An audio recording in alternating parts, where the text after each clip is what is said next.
Growing up in Atlanta, Georgia meant being privileged to outsiders. But inside our sprawling colonial home, emotional coldness permeated every corner. Our house, with its neatly manicured lawn and heated pool, was a fortress of expectations I could never meet.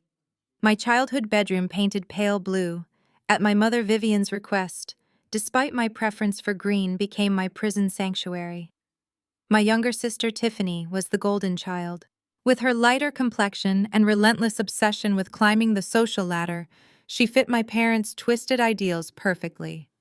I was the dark-skinned, serious middle child who preferred coding over debutante balls. My parents, Vivian and Marcus, never missed an opportunity to remind me of my supposed inferiority. My father ordered me to show up at my sister's wedding or lose my college money. They never expected I had already graduated first in my class and was earning more than both of them combined.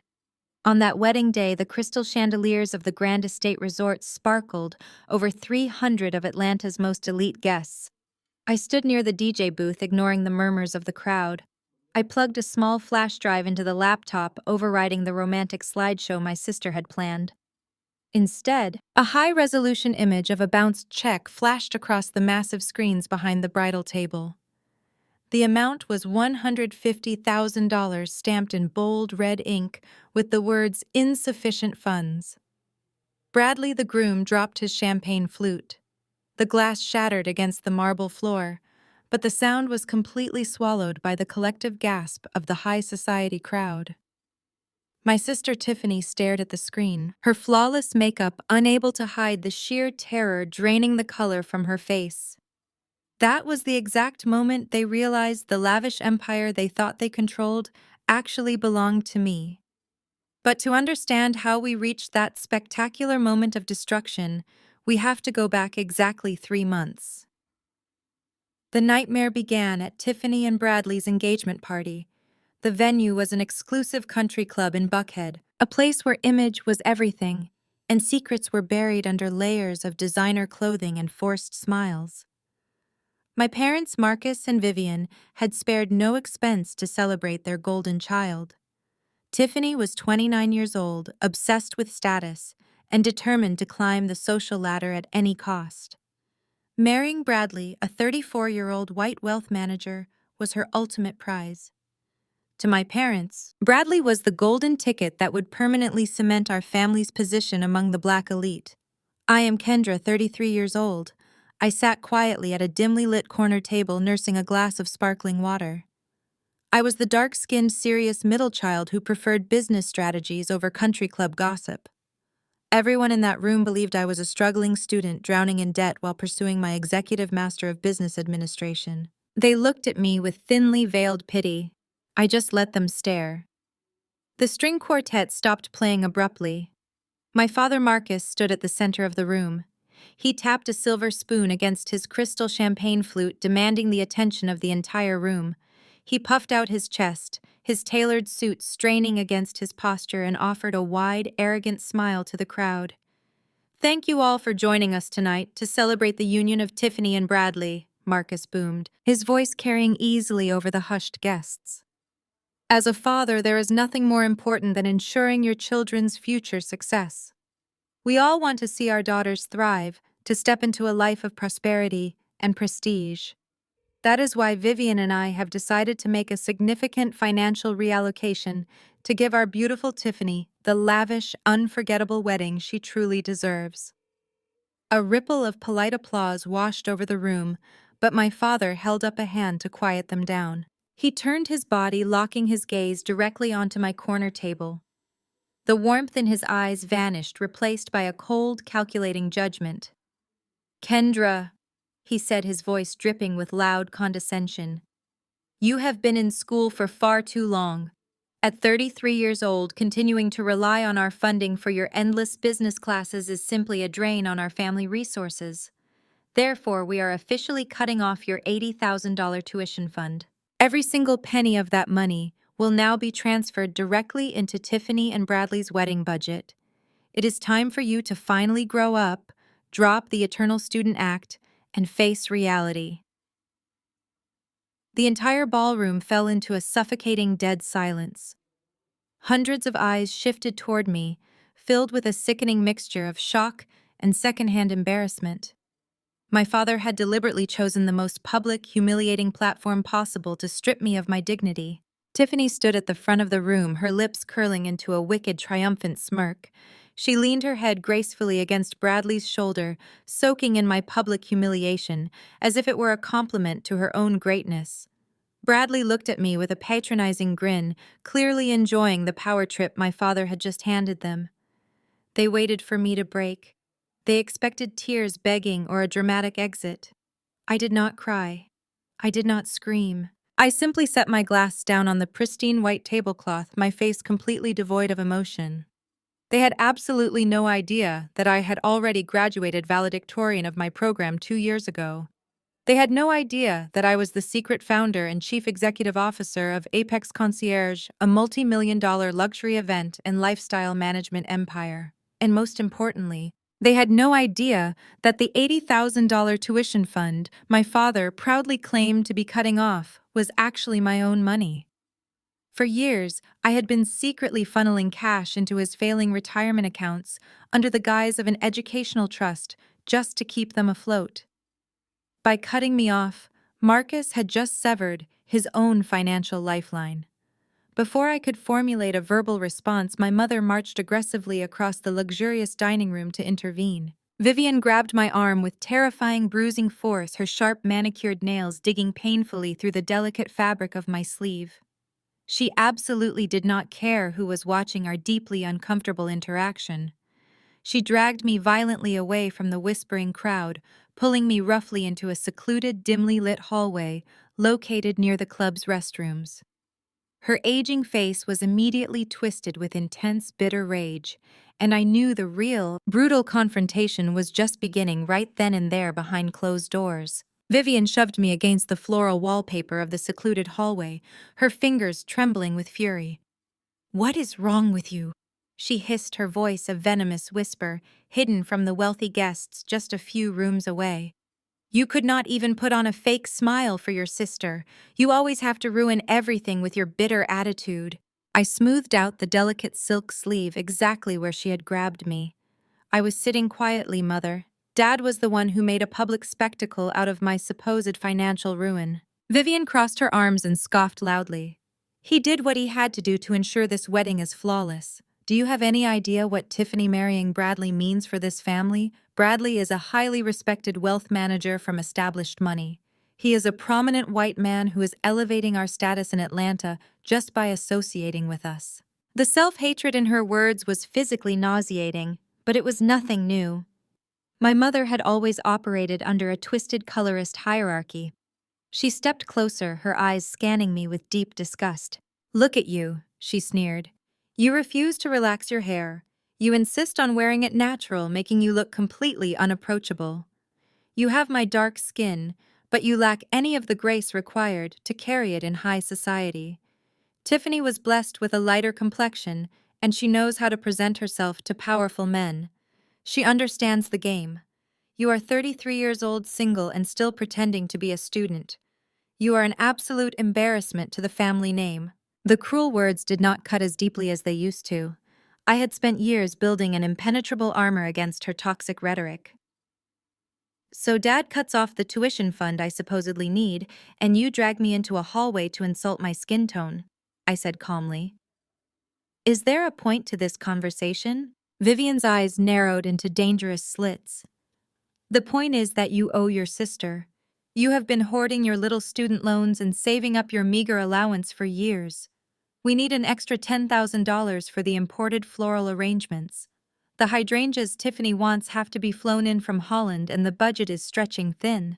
I stared right back at her, genuinely astounded by the sheer audacity.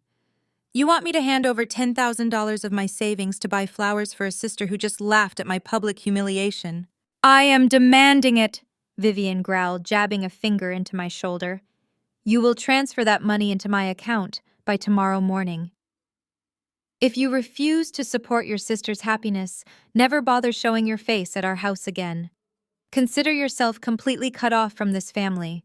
You will not be welcome at the wedding, and you will not be welcome in our lives." She turned on her heel and marched back toward the ballroom, leaving me standing alone in the quiet corridor.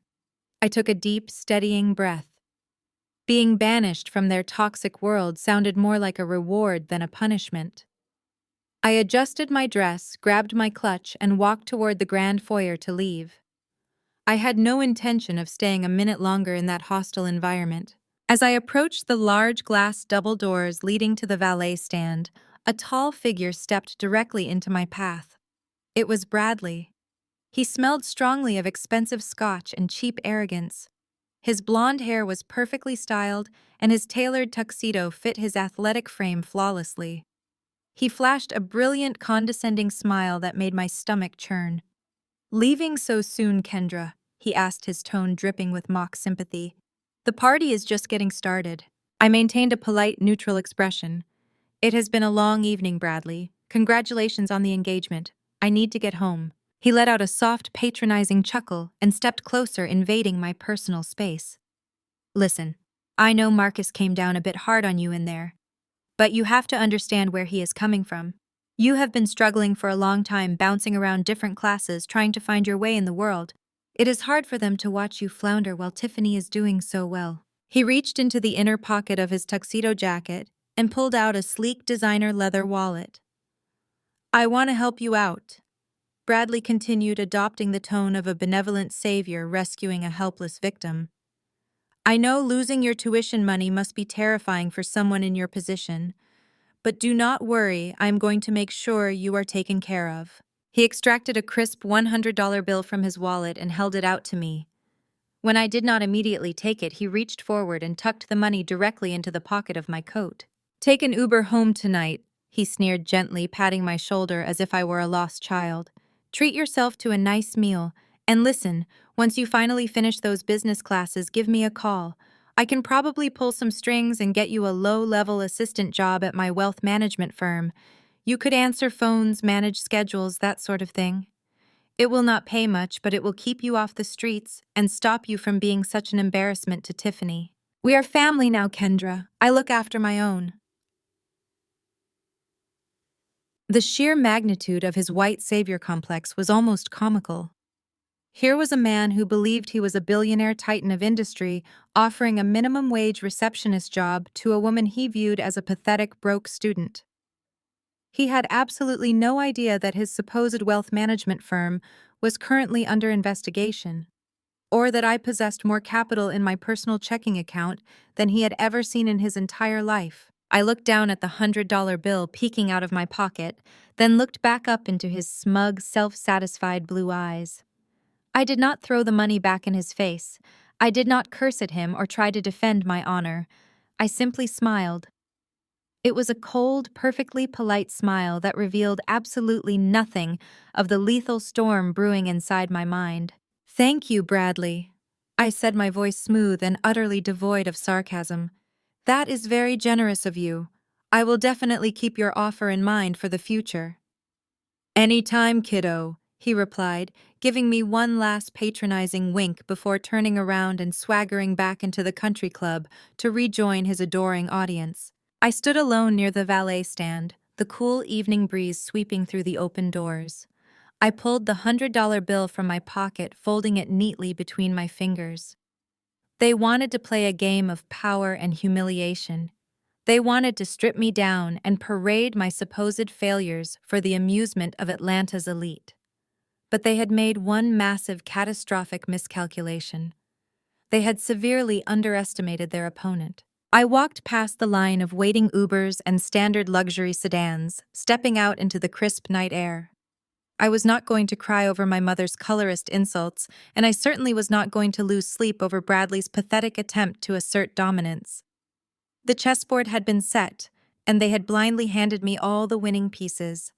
To truly grasp the magnitude of their miscalculation, one must understand what I had been doing in the shadows while they were busy polishing their country club memberships. My journey did not begin with a magic inheritance or a lucky break. It began in a cramped, unheated dorm room during my undergraduate years, fueled by cheap coffee and a burning, relentless desire to escape the suffocating grip of my mother's colorist judgments. While Tiffany was busy maxing out my father's credit cards on designer clothes to impress frat boys, I was teaching myself complex algorithms. I started freelance coding for boutique logistics firms, realizing very quickly that the ultra-wealthy had a massive unaddressed problem. They had infinite money, but absolutely zero time. I built the initial framework for Apex Concierge on a secondhand laptop with a broken screen. It was designed as an exclusive encrypted digital platform that seamlessly connected high-net-worth individuals with elite, heavily vetted service providers, from private aviation logistics to acquiring rare art pieces. I launched the beta version under a strict corporate veil. I never used my face. I never used the Davis family name. I let the flawless execution of the software speak for itself. Within 3 years, I had secured venture capital from silent partners in Silicon Valley, who cared about my profit margins, not the shade of my skin. The turning point. The moment I transitioned from a successful tech entrepreneur to a quiet billionaire happened 5 years ago. I was running a routine background check on a potential real estate acquisition in Buckhead when my own parents' names flagged in the system. Curiosity got the better of me. I bypassed the standard firewalls and dove into Marcus Davis's financial portfolio. What I found made the blood drain from my face. My father, the loud, arrogant patriarch who looked down on anyone earning less than 6 figures, was swimming in toxic debt. His commercial properties were highly leveraged, his liquid assets were completely drained, and he had taken out terrifying high-interest loans against the family estate. They were barely 3 months away from a catastrophic public bankruptcy. I sat in my office that night staring at the glowing red numbers on my monitors, feeling a conflicting storm of vindication and profound sadness. I could have let them fall. I could have watched them lose the colonial home that served as my childhood prison. But my empire was built on control, and letting my family face a public scandal would have inevitably drawn unwanted press to my doorstep. So I engineered the ultimate financial ghost protocol. I approached my father the next week, wearing cheap clothes, playing the part of the desperate student. I pitched him the lie about the $80,000 executive MBA program. The moment he transferred his first tuition payment into the educational trust I controlled, the trap was set. For 5 years, I took his meager thousands, multiplied them with my own vast corporate profits, and quietly washed the money back into his accounts, disguised as returns on a miraculous mutual fund. I literally became the invisible foundation, holding up their entire fake world. They thought I was a parasite, but I was the only thing keeping them alive. I bypassed the designated pickup zone entirely and walked down the meticulously landscaped street. Parked discreetly under the amber glow of a street lamp was a pristine midnight black Mercedes Maybach. The moment I approached, my personal chauffeur stepped out of the driver's seat. He offered a respectful nod, swiftly opening the heavy rear door for me.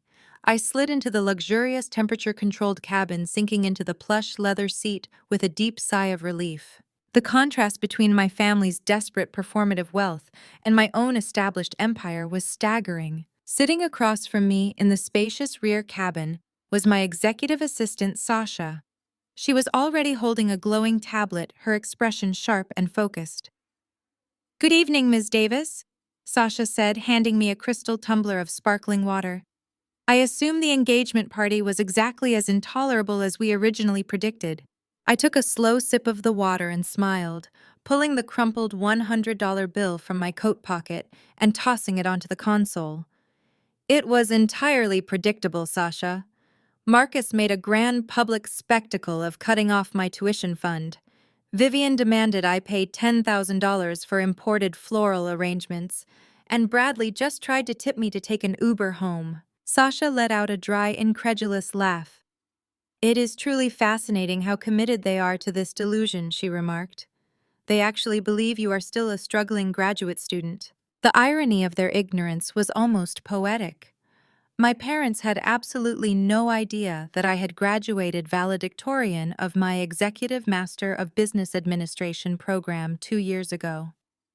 I did not just pass my classes, I dominated them. I had leveraged my education to build Apex Concierge from the ground up, transforming it into a multi-million-dollar lifestyle management firm that catered exclusively to the ultra-wealthy. While my sister Tiffany spent her days obsessing over designer handbags and trying to secure her spot in Atlanta's elite social circles, I was the one quietly pulling the strings behind those very circles. But the most pathetic part of my father's grand announcement was the truth about the $80,000 tuition fund he proudly claimed to be cutting off. Marcus loved to boast about his financial prowess, but his actual business ventures had been bleeding money for nearly a decade. 5 years ago, I discovered that my parents were dangerously close to bankruptcy. They had mortgaged their Buckhead estate to the absolute limit just to keep up appearances. I could not stand the thought of watching them lose everything despite their constant emotional abuse and blatant colorism. So I created an elaborate fiction. I told them my prestigious business program required astronomical tuition fees that I could not afford. Marcus, eager to play the role of the benevolent patriarch, agreed to fund it. What he never knew was that the educational trust account he deposited money into was completely controlled by me. Every single month, I took the money he thought he was spending on my education, matched it with my own corporate profits, and quietly funneled it directly into his and Vivian's failing retirement portfolios through a series of anonymous shell companies. By cutting off my supposed tuition tonight, my father had just proudly severed the only financial lifeline keeping him out of a debtor's prison. Let them enjoy their delusion for now, I told Sasha. Did you finish the background check on our new brother-in-law? I did, and the results are staggering. Bradley is not the brilliant wealth manager your parents think he is. In fact, he is currently scrambling to survive. She handed the tablet across the console. I ran a deep dive on his investment firm. On paper, they manage over $500 million in assets.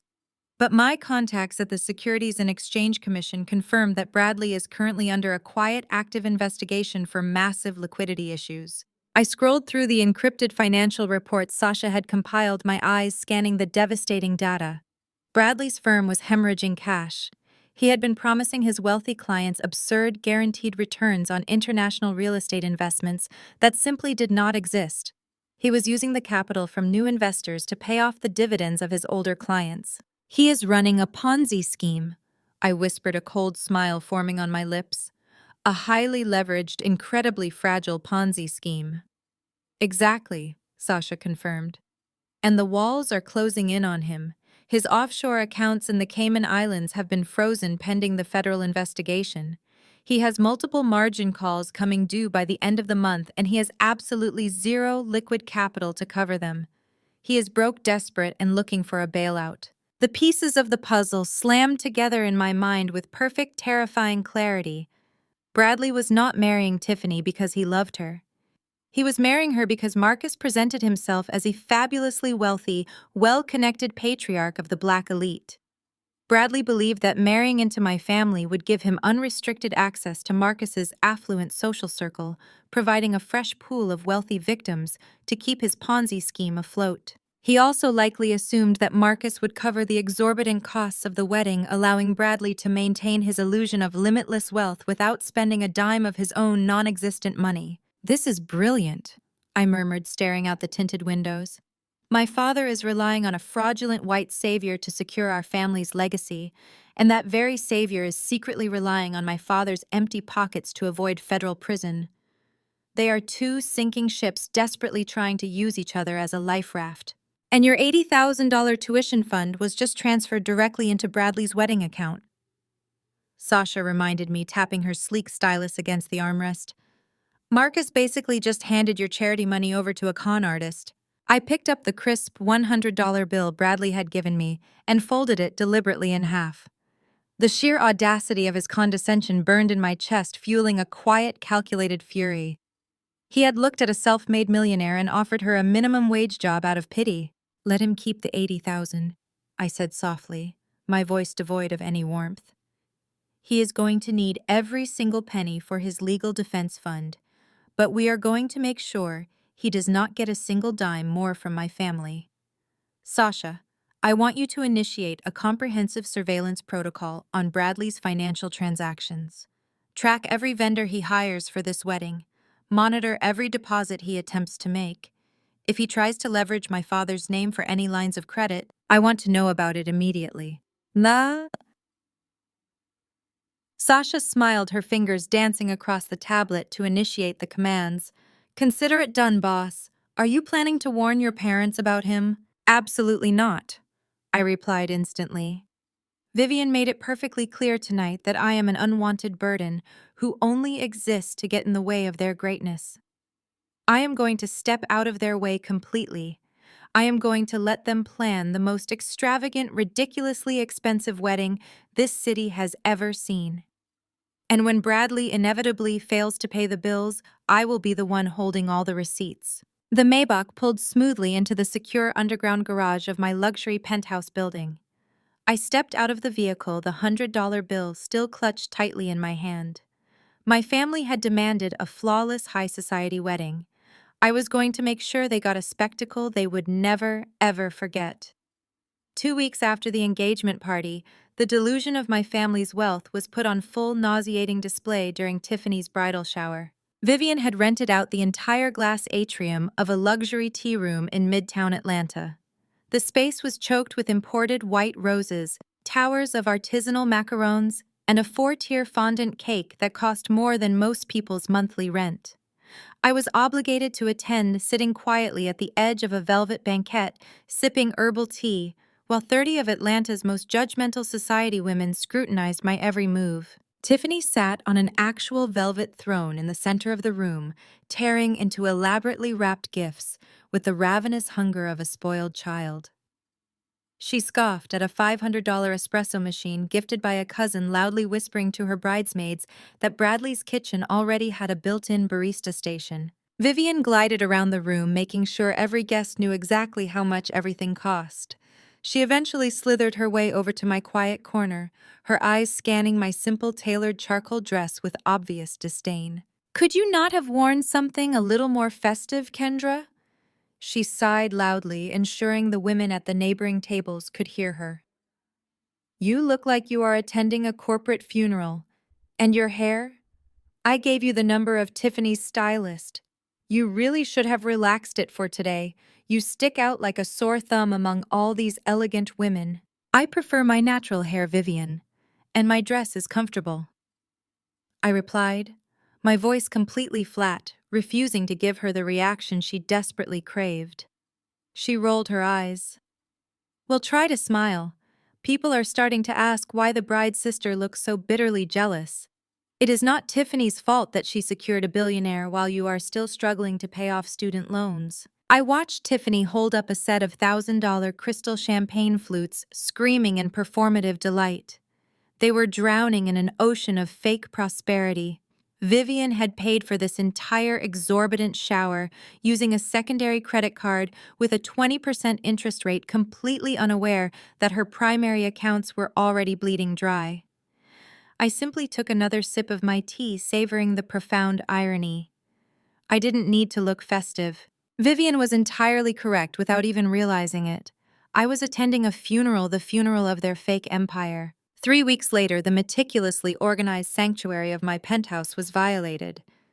I was preparing for a board meeting when I opened my velvet-lined jewelry safe and found an empty space where a worn mahogany box usually sat. My late grandmother's ruby necklace was gone. It was the only heirloom she had managed to hide from my mother's pawnshop binges during the family's financially turbulent years. My mother still had a spare key to my apartment from 3 years ago. I canceled my morning meetings, grabbed my keys, and drove straight to my parents' Buckhead estate. I parked my car on the driveway and marched up the brick steps. I pushed the heavy mahogany front door open without bothering to knock. The foyer was buzzing with frantic activity. I hurried toward the formal living room. Following the bright flashes of photography equipment, I stepped over extension cords and froze. Tiffany posed on a vintage chaise lounge in a white silk robe. A makeup artist was powdering her forehead, while a photographer barked instructions. Resting heavily against her collarbone was my grandmother's ruby necklace. My blood boiled, but my voice remained perfectly steady as I walked directly into the center of the camera frame. "Take it off," I demanded, crossing my arms over my chest. The photographer groaned loudly, lowering his heavy camera. Tiffany rolled her eyes, let out a theatrical sigh, and inspected her fresh manicure. Relax, Kendra. It is just a necklace, she said, her voice dripping with extreme annoyance. I needed a pop of color for this bridal magazine spread, and Vivian said you had this old thing collecting dust in a drawer somewhere. Consider it my something borrowed for the wedding prep. It is not something borrowed if you stole it from my safe. Take it off right now. Tiffany laughed, a grating sound that echoed off the high ceilings. Oh, please, what are you even going to wear it to your boring, pathetic life does not require fine jewelry.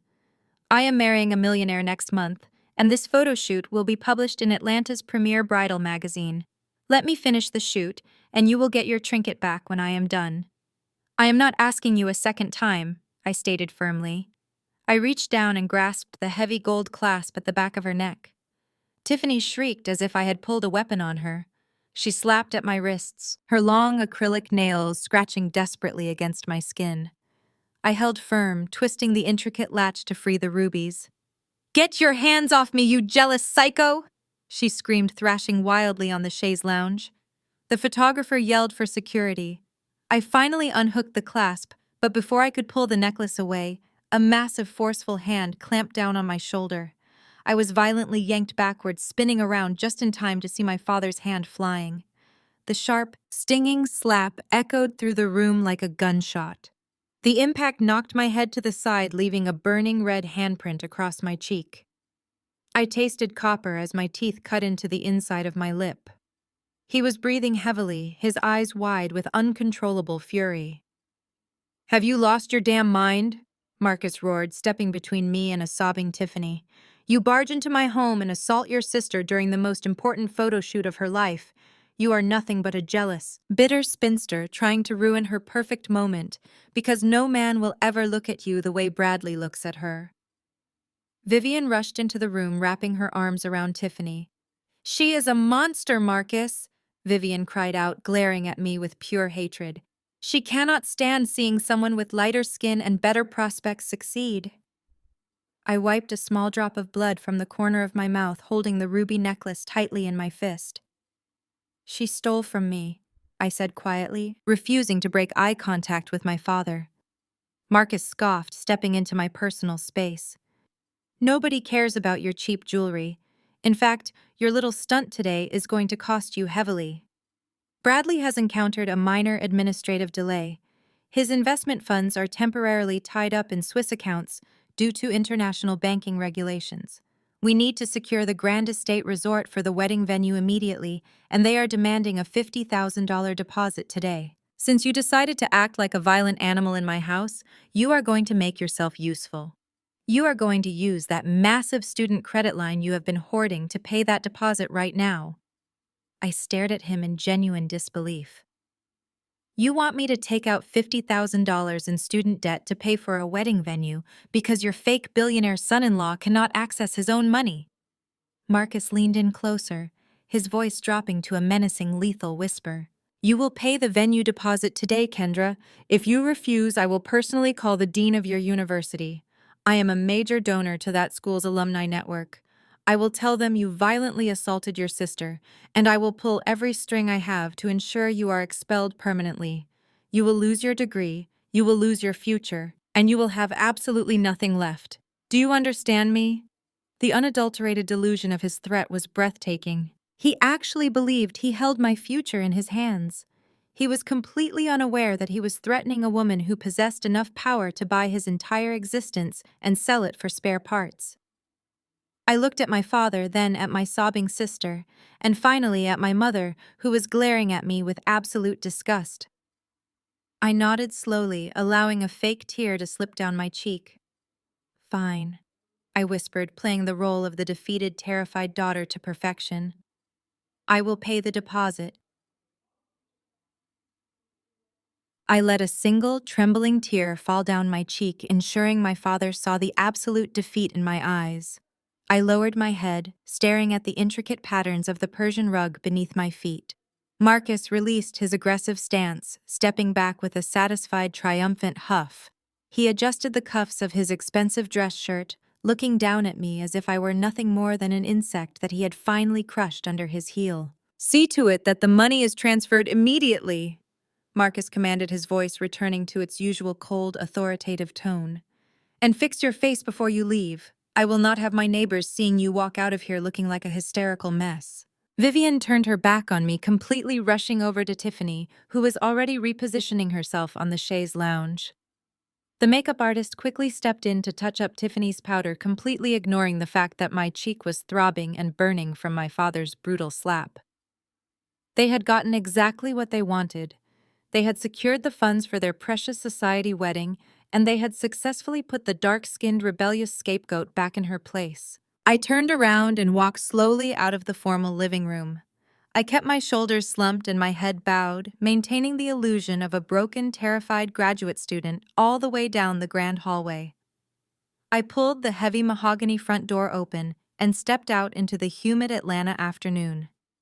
The moment the door clicked shut behind me, the facade instantly vanished. I stood on the expansive brick porch, the fake tear drying on my cheek. I reached into my pocket, my fingers brushing against the cold metal of my phone.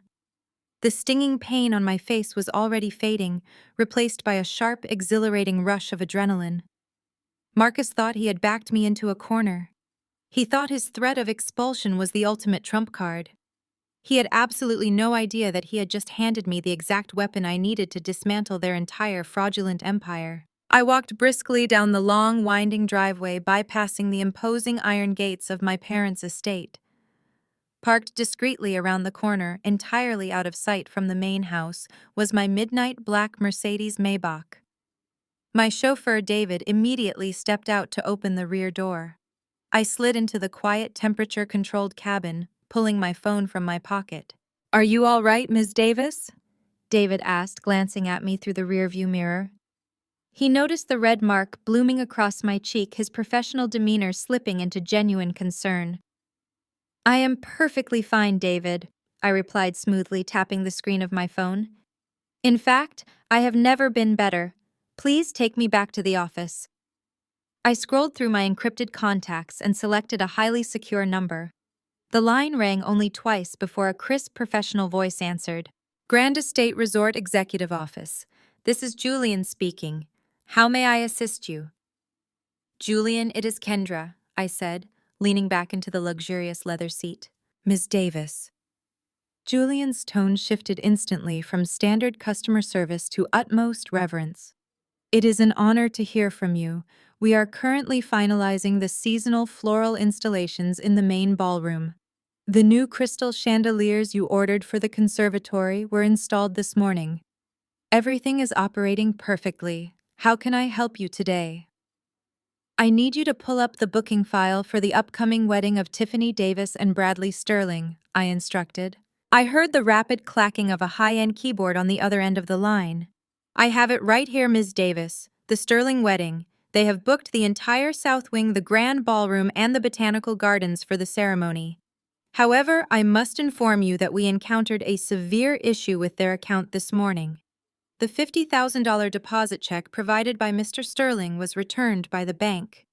Insufficient funds. I was just about to draft a formal cancellation notice to the family." "Do not cancel the wedding, Julian," I said, a slow, predatory smile spreading across my face. "I am going to personally authorize a manual override for that $50,000 deposit. Process the payment using my private corporate black card. Ensure the funds clear immediately so the reservation is locked in stone." Julian paused, clearly confused by the directive. "You are paying for the deposit yourself, Ms. Davis. Shall I apply a family discount to the remaining balance of the event?" "Absolutely not," I commanded sharply. "Charge them the full premium rate for every single service. If the bride asks for upgraded champagne, give it to her. If the groom demands a custom ice sculpture, build it. I want you to accommodate every ridiculous, exorbitant request they make. Let them rack up the highest bill in the history of the resort. But here's the most crucial part of this instruction, Julian. You are to quietly hold on to Bradley's original bounced deposit check. Do not shred it. Do not return it to him. I want that physical piece of fraudulent paper secured in the executive safe. You will need to hand it directly to me on the day of the wedding. Understood, Ms. Davis. The fraudulent check will be secured, and your corporate card will cover the initial deposit. The wedding will proceed exactly as planned. Excellent, I replied softly.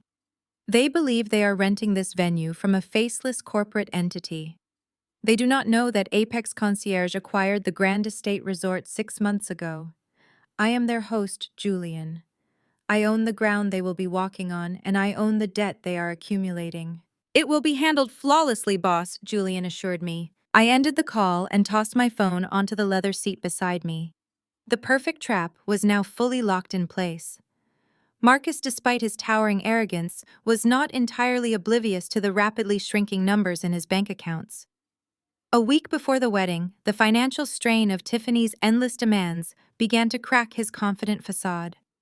I discovered through my corporate intelligence network that my father was desperately trying to secure a quiet, high-interest personal loan from Richard Vance, a prominent real estate mogul and a fellow country club member.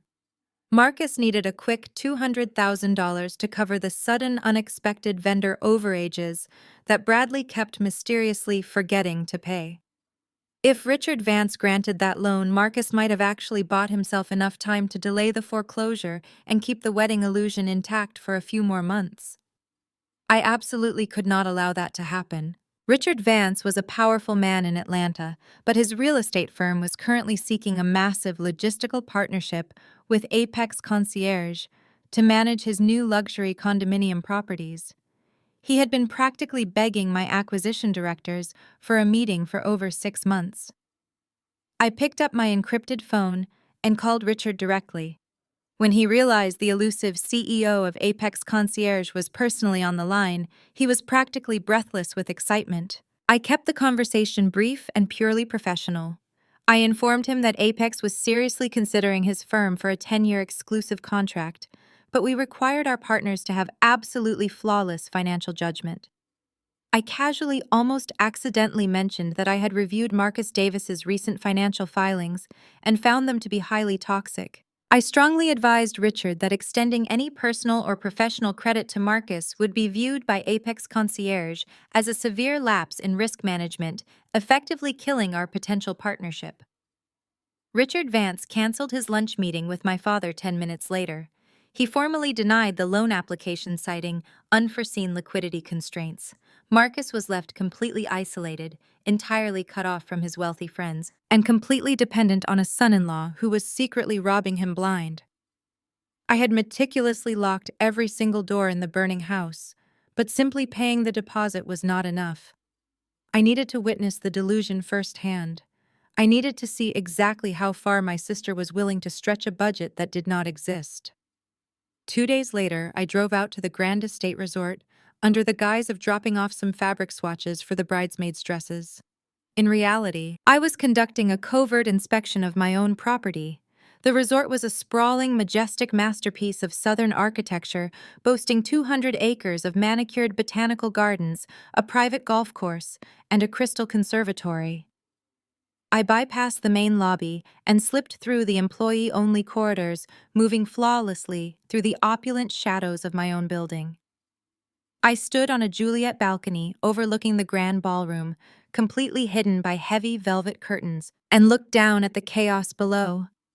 Tiffany was standing in the center of the massive room, screaming at a terrified floral vendor. She was demanding that the entire ceiling be draped in imported white wisteria, a request that would easily add another $30,000 to the invoice. Beside her, Vivian was furiously typing on her phone, undoubtedly trying to bully another vendor into a severe discount to offset the cost. Bradley was nowhere to be seen, likely hiding in a corner somewhere, sweating through his expensive shirt as he dodged calls from international creditors. Julian, the resort's executive manager, stood politely nearby holding a tablet. He caught my eye in the balcony shadows. I gave him a slow, almost imperceptible nod. "Ma'am, the wisteria installation requires a specialized rigging crew," Julian told Tiffany, his tone perfectly professional. "It is a substantial premium charge. Shall I add it to the final master bill?" "Did I ask for a price check?" Tiffany snapped, flipping her long hair over her shoulder. "I said I want the wisteria. My fiancé manages billions of dollars. Do not insult us by nickel and diming my vision. Put it on the master tab. It will all be paid in full." Julian bowed his head submissively. "Right away, Ms. Davis." I watched my sister twirl around the empty dance floor, completely intoxicated by the illusion of unlimited power. She was signing financial death warrants with every breath, blissfully unaware that the ground she was dancing on belonged to the sister she had spent her entire life trying to destroy. I turned away from the balcony, slipping back into the secure executive corridors. I had seen enough. The guillotine was perfectly sharpened. All I had to do now was wait for them to willingly place their necks on the block. The following Monday, the top floor of the Apex Concierge headquarters was locked down under a Level 1 security protocol. I stood at the head of a massive black marble conference table, staring at a wall of high-definition digital monitors. Sasha stood beside me, operating a secure tablet that cast complex financial webs onto the screens. We were no longer just tracking a bounced check. We were dismantling Bradley Sterling's entire existence line by line. "Show me the Cayman routing numbers, Sasha," I instructed, crossing my arms as the screens shifted to display a labyrinth of offshore banking data. "Bradley is incredibly sloppy for someone trying to play in the big leagues," Sasha remarked, highlighting a series of red transactions. "He created 3 shell companies in the British Virgin Islands to hide the hemorrhaging capital from his legitimate clients. But when the SEC started sniffing around his domestic accounts, he panicked. He needed a massive, untraceable influx of cash to satisfy his oldest investors and keep the Ponzi scheme from collapsing entirely." She tapped her screen, pulling up a specific, highly encrypted bank statement. I leaned forward, my eyes narrowing as I recognized the account holder's name. It was Marcus Davis. "Watch this," Sasha whispered, tracing the digital money trail. 3 weeks ago, exactly 2 days after the engagement party, Marcus authorized a complete liquidation of his primary retirement portfolio. The exact portfolio you have been secretly funding for years. He transferred a total of $2.4 million, every single dime he had to his name, directly into an escrow account managed by Bradley's firm. He told Marcus it was a guaranteed high-yield bridge loan. I concluded the sheer stupidity of my father's actions making my chest tight. Marcus thought he was investing in a sure thing. He thought he was proving to his new white son-in-law that the Davis family had serious liquid capital to play with. "Exactly," Sasha confirmed, swiping to the next screen. "But Bradley didn't invest it. The money sat in escrow for exactly 12 minutes before Bradley wired it directly to a holding account in the Caymans to cover a massive margin call on a failed luxury real estate development in Dubai. The $2.4 million is gone, Kendra. It evaporated into the ether to pay off Bradley's angry creditors. Your parents currently have a net worth of negative $300,000, and their mortgage is officially in default." I stared at the irrefutable evidence of their ruin. Bradley had not just stolen their money, he had weaponized their own arrogance and desperation against them. My father was so eager to buy his way into the upper echelon of white wealth that he handed the keys to his castle to a smiling thief. "Prepare the legal documentation," I said, my voice dropping to a lethal, icy register. "Contact our retained federal prosecutors. I want a complete, undeniable dossier of Bradley's wire fraud, embezzlement, and money laundering delivered anonymously to the SEC director's private desk by Friday morning. Time it perfectly. I want the federal warrant signed, sealed, and ready for execution on the exact day of the wedding." Sasha smiled, a dangerous glint in her eye. Consider the dominoes tipped, boss. Orchestrating a federal raid on a high-society wedding required more than just a tip-off. It required absolute, undeniable proof delivered to the right hands at the exact right moment. In the weeks leading up to the ceremony, while my mother was obsessing over the exact shade of ivory for the table linens, I was employing a team of ex-SEC forensic accountants. I housed them in a secure, windowless conference room on the sub-level of the Apex Concierge headquarters. Their sole directive was to tear Bradley Sterling's financial history down to the molecular level. They worked in 12-hour shifts, tracing the invisible digital threads of his Cayman Island shell companies, cross-referencing wire transfers and mapping out the labyrinth of his Ponzi scheme. By Thursday, just 2 days before the wedding, they had compiled a master dossier. It was a terrifyingly thorough document, over 400 pages of bank statements, forged signatures, and fraudulent tax returns. It proved beyond a shadow of a doubt that Bradley had defrauded his clients out of nearly $70 million, including the tragic, desperate addition of my parents' depleted retirement fund. I did not just email this dossier to a generic government tip line. I leveraged my high-tier corporate connections. Apex Concierge managed the private travel logistics for several high-ranking political figures in Washington, D.C. Through a trusted intermediary, I arranged for a hard copy of the dossier stored on an encrypted drive to be hand-delivered directly to the lead prosecutor of the Southern District of New York's Financial Crimes Division. I included a personal anonymous note detailing exactly where Bradley Sterling would be on Saturday evening. I provided the layout of the Grand Estate Resort, the exact timeline of the reception, and even the access codes to the service elevators to ensure the federal agents could bypass the resort's security perimeter without raising an alarm. I wanted a spectacle. I wanted the raid to be swift, unavoidable, and excruciatingly public. Setting the trap was a masterclass in patience. Every time my mother sent me a demanding, condescending text message about my bridesmaid duties, I would simply look at the digital confirmation from the prosecutor's office and smile.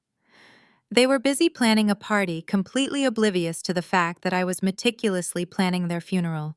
The morning of the wedding dawned with a deceptive sunlit perfection over the sprawling grounds of the Grand Estate Resort. Inside the opulent bridal suite, however, the atmosphere was a suffocating blend of toxic hairspray, frantic energy, and impending disaster. I sat quietly in an armchair near the windows, draped in a bridesmaid gown that Tiffany had chosen to make me look as wide and unflattering as possible. I sipped a cup of black coffee, watching the spectacular meltdown unfolding just a few feet away. Tiffany was pacing the length of the suite like an animal. Her custom silk robe fluttered behind her as she screamed at a terrified makeup artist who had applied a shade of concealer that was a fraction of a tone too dark. For Tiffany, anything that did not make her look as light and ambiguous as possible was an offense. Vivian hovered nearby, clutching a glass of mimosa, trying to soothe her child with praises and promises of a wedding. The heavy oak doors of the suite suddenly burst open. Elise, the wedding planner my parents had hired, rushed into the room. Her face was pale and she was clutching her clipboard. The massive room fell completely silent, as Elise swallowed hard, her eyes darting between Vivian and Tiffany. She slowly cleared her throat, her voice trembling slightly under the weight of the news she was about to deliver. "Tiffany, Vivian, I am so sorry to interrupt the glam squad," Elise began. "We have a massive critical emergency downstairs in the main catering hall. The premium beverage and caviar vendors are refusing to unload the delivery trucks. They are threatening to pack up and leave the property immediately." Tiffany whipped around, her dark eyes blazing with absolute unhinged fury. "What are you talking about, Elise? This is the wedding of the decade. We are expecting 300 of the wealthiest people in Atlanta. You tell those vendors to unpack my imported vintage champagne right this second, or I will personally destroy their business reputation." Elise shook her head, looking apologetic but firm. "I cannot do that, Tiffany. The vendors require a mandatory $15,000 day of payment before they release the premium items. It is a standard clause in their luxury contract. I just tried to process the payment using the primary credit card Bradley put on file for the event, but the transaction was declined. I ran the primary card 3 separate times. The bank is blocking the charge. It is showing up as insufficient funds." Tiffany let out a sharp, hysterical laugh, waving her hand dismissively. "That is ridiculous. Bradley is a wealth manager. His firm handles hundreds of millions of dollars. You typed the numbers in wrong. Go back downstairs and run the card again." "I can absolutely assure you I entered the numbers correctly," Elise insisted, her tone returning as she defended her competence. "I even called the vendor's merchant bank directly. The card is maxed out, Tiffany. There are no funds available. The lead caterer just informed me that if the $15,000 balance is not cleared in the next 20 minutes, they are driving the trucks away. You will have no champagne for the toasts, and the caviar reception will be completely empty when your guests arrive in 2 hours. Vivian gasped, pressing her hand against her chest as if she were having a heart attack. The very thought of looking poor or unorganized in front of her high society friends was her worst nightmare. She quickly grabbed Elise by the shoulders, her dark eyes wide with sheer panic and dread. "You cannot let them leave. Do you understand who is coming to this wedding? We have judges, politicians, and moguls arriving. If they walk into a dry reception, this entire family will be an absolute laughingstock in this city. Run my husband's card immediately. Run Marcus's card right now." Elise looked down at her clipboard, her face grim. "I already tried, Vivian. Marcus's secondary card was also declined. The bank instantly flagged it for exceeding the available credit limit." Vivian released Elise, stumbling backward in horror. The carefully constructed illusion of our family's immense wealth was cracking right before her eyes. She pulled out her expensive smartphone, her fingers shaking violently as she frantically dialed my father's private number, but the call went straight to his voicemail. Tiffany collapsed onto the velvet sofa, burying her face in her hands, her carefully styled hair beginning to fall out of place. She started sobbing loudly, lamenting how her perfect day was being ruined by incompetent staff and banking errors. She still fully believed the lie.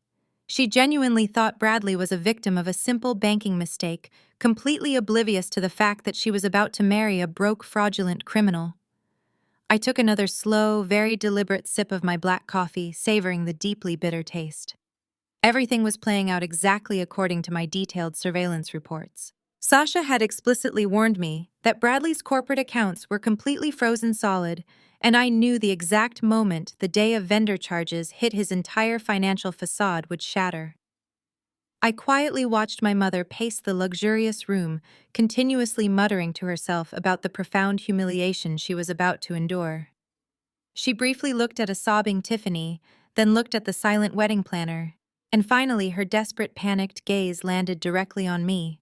I clearly saw the gears turning rapidly in her toxic, heavily manipulative mind as she carefully assessed the dire situation we were facing. She was entirely undeniably cornered, absolutely terrified, and actively looking for a vulnerable scapegoat to bleed completely dry. Vivian marched aggressively straight across the massive room, her designer high heels sinking deeply into the plush carpet, and she stood looming heavily right over my chair. She was about to demand the utterly impossible, and I was entirely completely prepared to give her exactly what she desperately asked for today. Vivian stared down at me, her chest heaving with panicked breaths as she prepared to sacrifice my future for her golden child. The luxurious bridal suite suddenly felt like a prison cell, heavy with the suffocating scent of expensive perfume and raw desperation. My mother did not ask for my help. She demanded it, her voice trembling with a mixture of terror and absolute entitlement. "Kendra," Vivian commanded, her manicured finger pointing sharply at my face, "you are going to fix this right now. I do not care how you do it, but you will find $15,000, and you will pay these vendors before the guests start arriving in the grand foyer." I widened my eyes, forcing a look of sheer disbelief onto my face. "Mom?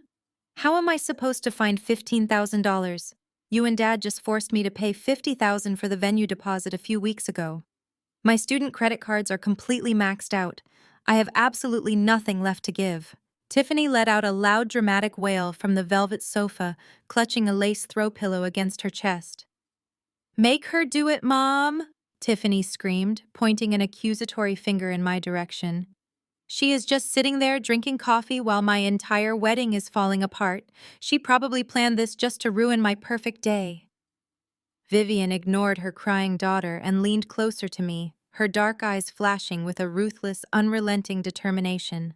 "I do not want to hear your pathetic excuses, Kendra. You are a resourceful girl when you want to be. Go online right this second and take out a payday loan. Apply for another student line of credit. Call one of your little study group friends and beg for the cash." I do not care if the interest rates bury you in debt for the next 20 years. Your financial ruin is a perfectly acceptable sacrifice to ensure your sister gets the flawless wedding she deserves. The sheer cruelty of her statement hung in the heavy air of the bridal suite. She had just explicitly admitted that my life, my stability, and my future were completely worthless compared to Tiffany's social status. A few years ago, those words would have shattered my heart into a million irreparable pieces. Today, they just confirmed that I was making the absolute right decision by destroying their fraudulent empire. I looked at the wedding planner, Elise, who was shifting uncomfortably near the heavy oak doors. She looked horrified by my mother's blatant emotional abuse, but she was too professional to intervene in a vicious family dispute. "Vivian, please," Elise interjected softly, trying to de-escalate the explosive tension in the room. "The vendors are packing up their trucks as we speak. We only have about 15 minutes before they leave the resort property entirely. If we do not secure this $15,000 payment immediately, I will have to start pulling the cheaper sparkling wine from the emergency reserve stash, and there will be absolutely no caviar service." Tiffany gasped as if Elise had just threatened her with physical violence. "Cheap sparkling wine," Tiffany shrieked, jumping up from the velvet sofa. "Are you out of your mind? My guests are highly respected judges, elite politicians, and wealthy socialites. Bradley's family is flying in from the Hamptons. If they see me serving discount liquor, they will think we are peasants. Kendra, get off your lazy, useless behind and go find the money." I slowly set my coffee cup down on the small glass table next to my armchair. I stood up, smoothing the terrible, unflattering fabric of my hideous bridesmaid gown. I kept my head slightly bowed, maintaining the illusion of a broken, submissive daughter who had finally surrendered to her family's relentless demands. "Okay," I whispered, my voice intentionally shaking to sell the performance. "I will figure it out. I will go find Bradley and see if we can consolidate my remaining student credit limits with whatever secondary accounts he might have. Maybe we can wire the money directly to the catering company from a joint transaction." Vivian scoffed loudly, crossing her arms over her chest. "Do not you dare bother Bradley with this nonsense. He is preparing for his vows, and a man of his immense wealth and stature should not be troubled by a minor administrative banking error. This is a family issue, and you are going to handle it quietly. Do not embarrass us by making him think we cannot manage a simple vendor dispute." I nodded meekly, keeping my eyes fixed on the plush carpet. "I understand, Mom. I will handle it quietly. Just tell the catering manager to hold the trucks. I will be right back with the payment." I turned and walked toward the heavy oak doors, brushing past a highly stressed Elise. As I stepped out into the grand, beautifully decorated hallway of the resort's south wing, I let the heavy doors click shut behind me, instantly silencing my sister's frantic, piercing sobs. The moment I was completely alone in the quiet corridor, my trembling, submissive posture vanished. I stood up perfectly straight, rolling my shoulders back as a genuine, triumphant smile spread across my face. They were so blinded by their toxic obsession with wealth and status that they could not see the massive trap snapping shut right around their ankles. I had no intention of taking out a predatory payday loan, and I certainly was not going to beg any friends for cash. I was going to walk straight down the long carpeted corridor toward the groom's luxury dressing suite. I was finally going to confront the fraudulent white savior who had initiated this entire spectacular disaster. My expensive heels made absolutely no sound at all as I moved much closer to his heavy wooden door, my mind sharp and fully prepared for the deeply satisfying, completely inevitable destruction of his pathetic, arrogant little world today. I pushed the heavy mahogany door of the groom's suite open just a fraction of an inch, noticing it was already slightly ajar. There was no music playing inside, no laughter, and no clinking of celebratory glasses. Instead, I heard a frantic, hushed voice echoing from within the room. I stopped just outside the doorway, holding my breath, and leaning closer to the narrow opening. Bradley was pacing furiously back and forth across the hardwood floor. His custom-tailored tuxedo jacket was thrown carelessly over a chair, and the sleeves of his crisp white shirt were rolled up to his elbows. He was sweating profusely, clutching his phone to his ear with a white-knuckled grip. Listen to me. You need to stall them for just 48 more hours. Bradley hissed into the receiver, his voice trembling with sheer panic. I do not care what the offshore managers are saying. Tell them the Cayman accounts will be replenished by Monday morning. I am marrying into the Davis family today. Marcus Davis has guaranteed lines of credit that I will have full access to the second the ink dries on this marriage certificate. He paused, listening to whoever was on the other end of the line, his face growing redder by the second. No, you listen to me. Bradley barked, his polite Southern gentleman persona completely obliterated. The margin calls hit 2 days ago. I am completely tapped out. If you do not freeze the liquidation protocol right now, the federal investigators will see the massive deficit, and we are both going to federal prison. Just buy me 2 days. Once I am officially Marcus Davis's son-in-law, I can leverage his entire real estate portfolio to cover the missing funds. I do not care if you have to forge the transfer documents, just hold them off. He violently ended the call, throwing his phone onto a nearby glass table with enough force to crack the screen. He ran his hands through his perfectly styled blonde hair, letting out a ragged, desperate breath that sounded more like a sob. He leaned against the vanity mirror, staring at his own reflection with hollow, terrified eyes. He looked like a man standing on the gallows, waiting for the floor to drop out from beneath his feet. I reached out and pushed the heavy mahogany door wide open. The brass hinges let out a soft groan. I stepped into the luxurious suite and pulled the door firmly shut behind me, the loud click echoing like a gunshot in the tense silence. Bradley spun around, his eyes wide with wild, paranoid terror. When he saw it was only me, the dark-skinned, supposedly broke sister-in-law, his panic instantly morphed into intense annoyance. He quickly attempted to smooth his expression, forcing a tight, incredibly fake smile onto his face as he reached for his tuxedo jacket. "Kendra," Bradley said, his voice dripping with forced casualness. "What are you doing in here? The groomsmen are down at the cigar lounge, and I was just handling some last-minute international business calls. You really should knock before entering a private room." I remained standing by the door, crossing my arms over my chest. "I did not come to see the groomsmen, Bradley. I came to see you.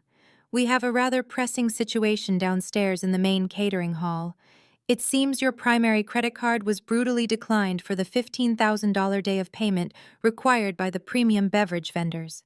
My mother sent me to inform you that the champagne and caviar will not be served unless the balance is cleared immediately." The fake smile instantly vanished from Bradley's face. The color completely drained from his cheeks, leaving him looking sickly and pale. He stared at me, his chest heaving, as the reality of his financial ruin caught up to him. He was completely out of options, and he knew it. "It is just a banking error," Bradley lied, though his voice lacked any real conviction. "The bank flagged the charge for fraud protection because of the high amount. I will call them later to sort it out. Just tell your mother to put it on Marcus's card for now." "Marcus's cards are also declining," I stated calmly, watching his reaction closely. "Every single one of them. The vendors are packing up their trucks right now, Bradley. Elise is about to serve the discount sparkling wine." The mention of his impending public humiliation snapped whatever fragile thread of sanity Bradley was holding on to. He lunged across the room with terrifying speed. Before I could even react, he grabbed my upper arms and forcefully shoved me backward. My spine slammed hard against the heavy wooden door. He pinned me there, his face mere inches from mine, his breath reeking of stale coffee and absolute desperation. "Listen to me, you pathetic little student!" Bradley snarled, his blue eyes wide and unhinged. "You are going to fix this. Vivian told me you have student credit lines. You are going to march downstairs right now, and you are going to pay that $15,000 invoice. You will not ruin my wedding day because you are too cheap to help your own sister." I did not flinch. I looked directly into his desperate, furious eyes. "I am not paying for your wedding, Bradley. If you are the brilliant multimillionaire wealth manager my family thinks you are, pay the bill yourself." He tightened his grip on my arm, shaking me slightly. He was completely losing his grip on reality, blinded by his own towering arrogance and desperate need for survival. "I cannot pay it!" Bradley screamed, spittle flying from his lips. "I do not have $15,000. I do not have anything, and neither do your precious, arrogant parents." Do you want to know a little secret? Kendra, Marcus, and Vivian are totally, completely broke. I know because I drained their entire retirement fund last week just to cover my margin calls. They handed over every last dime of their life savings to me because they were so desperate to buy a rich white son-in-law. They have absolutely nothing left, and if you do not pay this vendor right now, the entire city of Atlanta will know it. I stared at him, absorbing the sheer magnitude of his confession. He had just admitted to completely destroying my parents' financial future. He had stolen the secret retirement funds I had been quietly providing for them for years. He thought this revelation would break me, that it would force me to submit to his demands out of sheer panic for my family's survival. Instead, a slow, icy smile spread across my face. He had given me the final devastating piece of the puzzle. I did not need to run. I did not need to cry. I had him exactly where I wanted him. I did not struggle against his sudden, highly aggressive grip.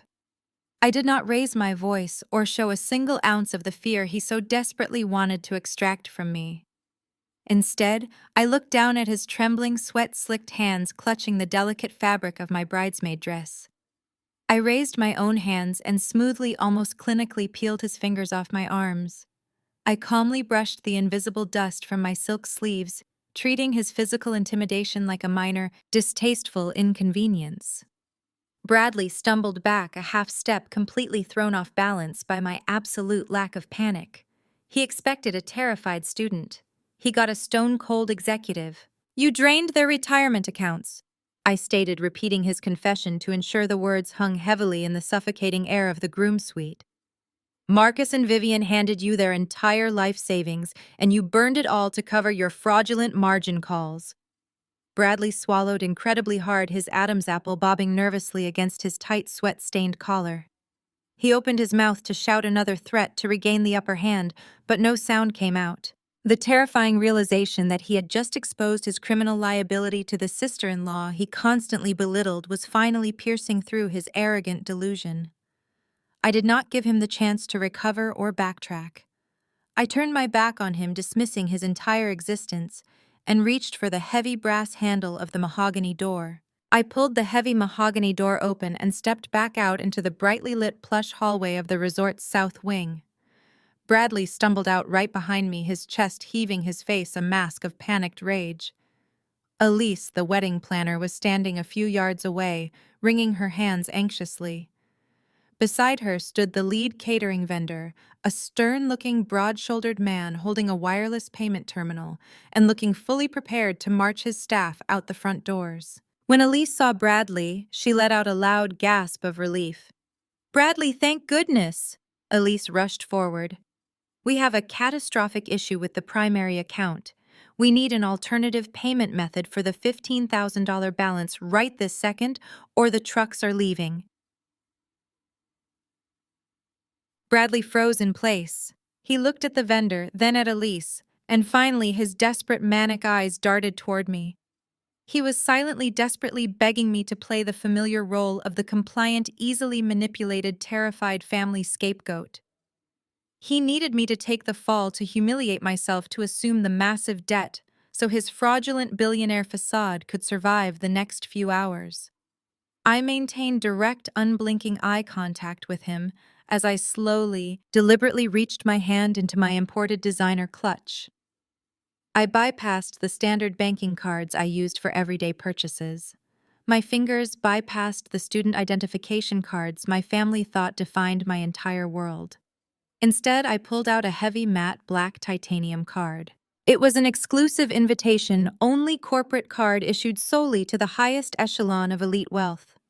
There were absolutely no preset spending limits assigned to this specific, highly guarded piece of metal.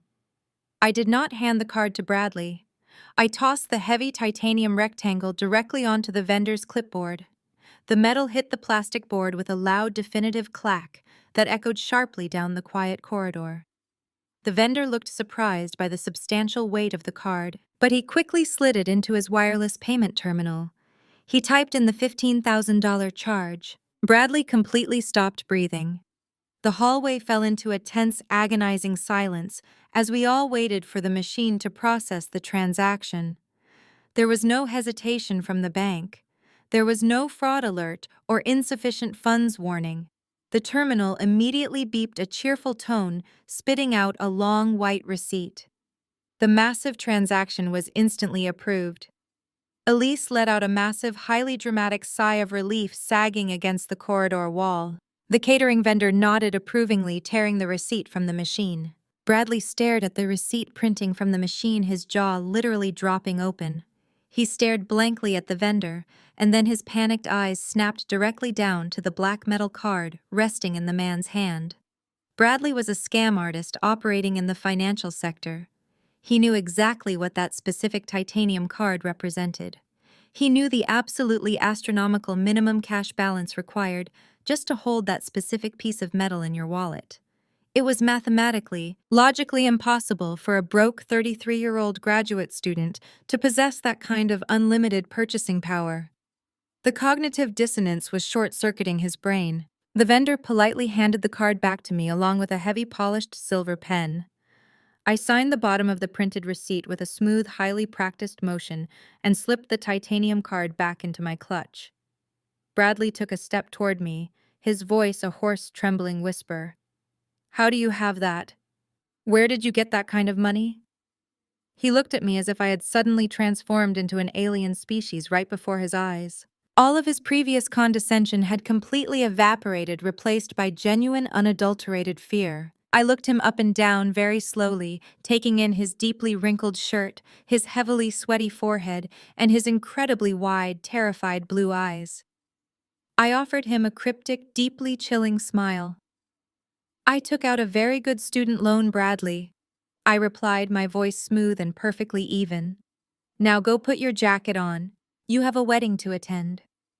I smoothly turned on my heel and confidently walked away, leaving him standing entirely alone in the empty hallway, completely paralyzed by utter shock, deep confusion, and the absolutely terrifying realization that he was no longer the smartest predator in the room. 2 hours later, the botanical gardens of the Grand Estate Resort transformed into a breathtaking vision of absolute luxury. The afternoon sun cast a warm glow over rows of white mahogany chairs, adorned with the orchids my mother tried to extort me for. A string quartet played a classical arrangement near a massive floral archway.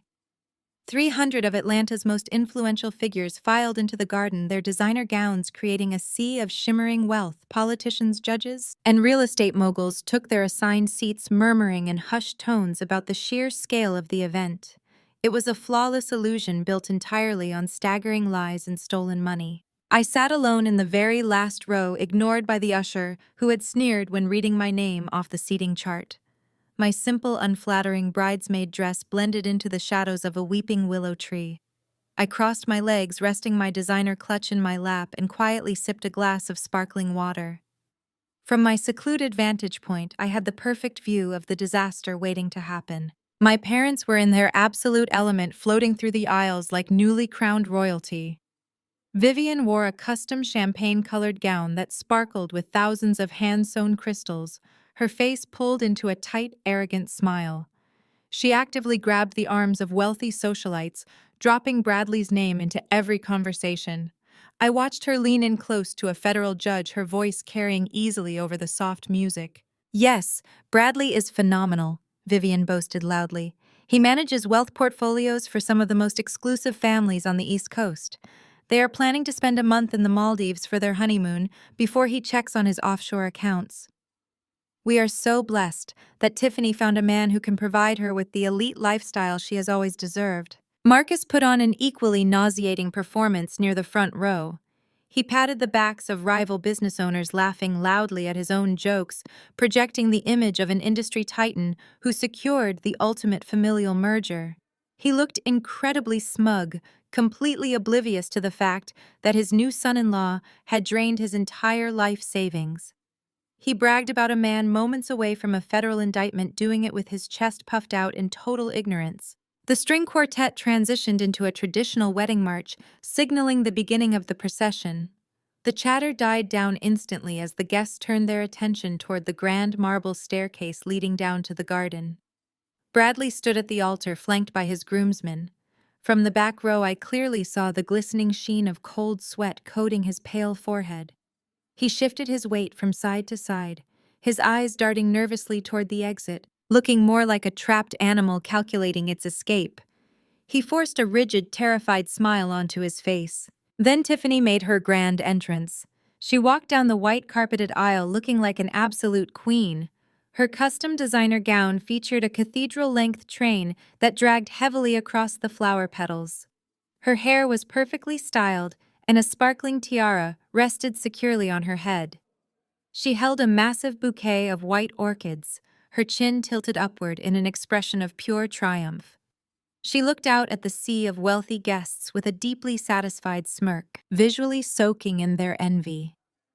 She firmly believed she had successfully climbed to the top of the social ladder, leaving her dark-skinned, broke older sister in the dirt, forever. As Marcus stepped forward to escort her the rest of the way, I took another slow sip of my water.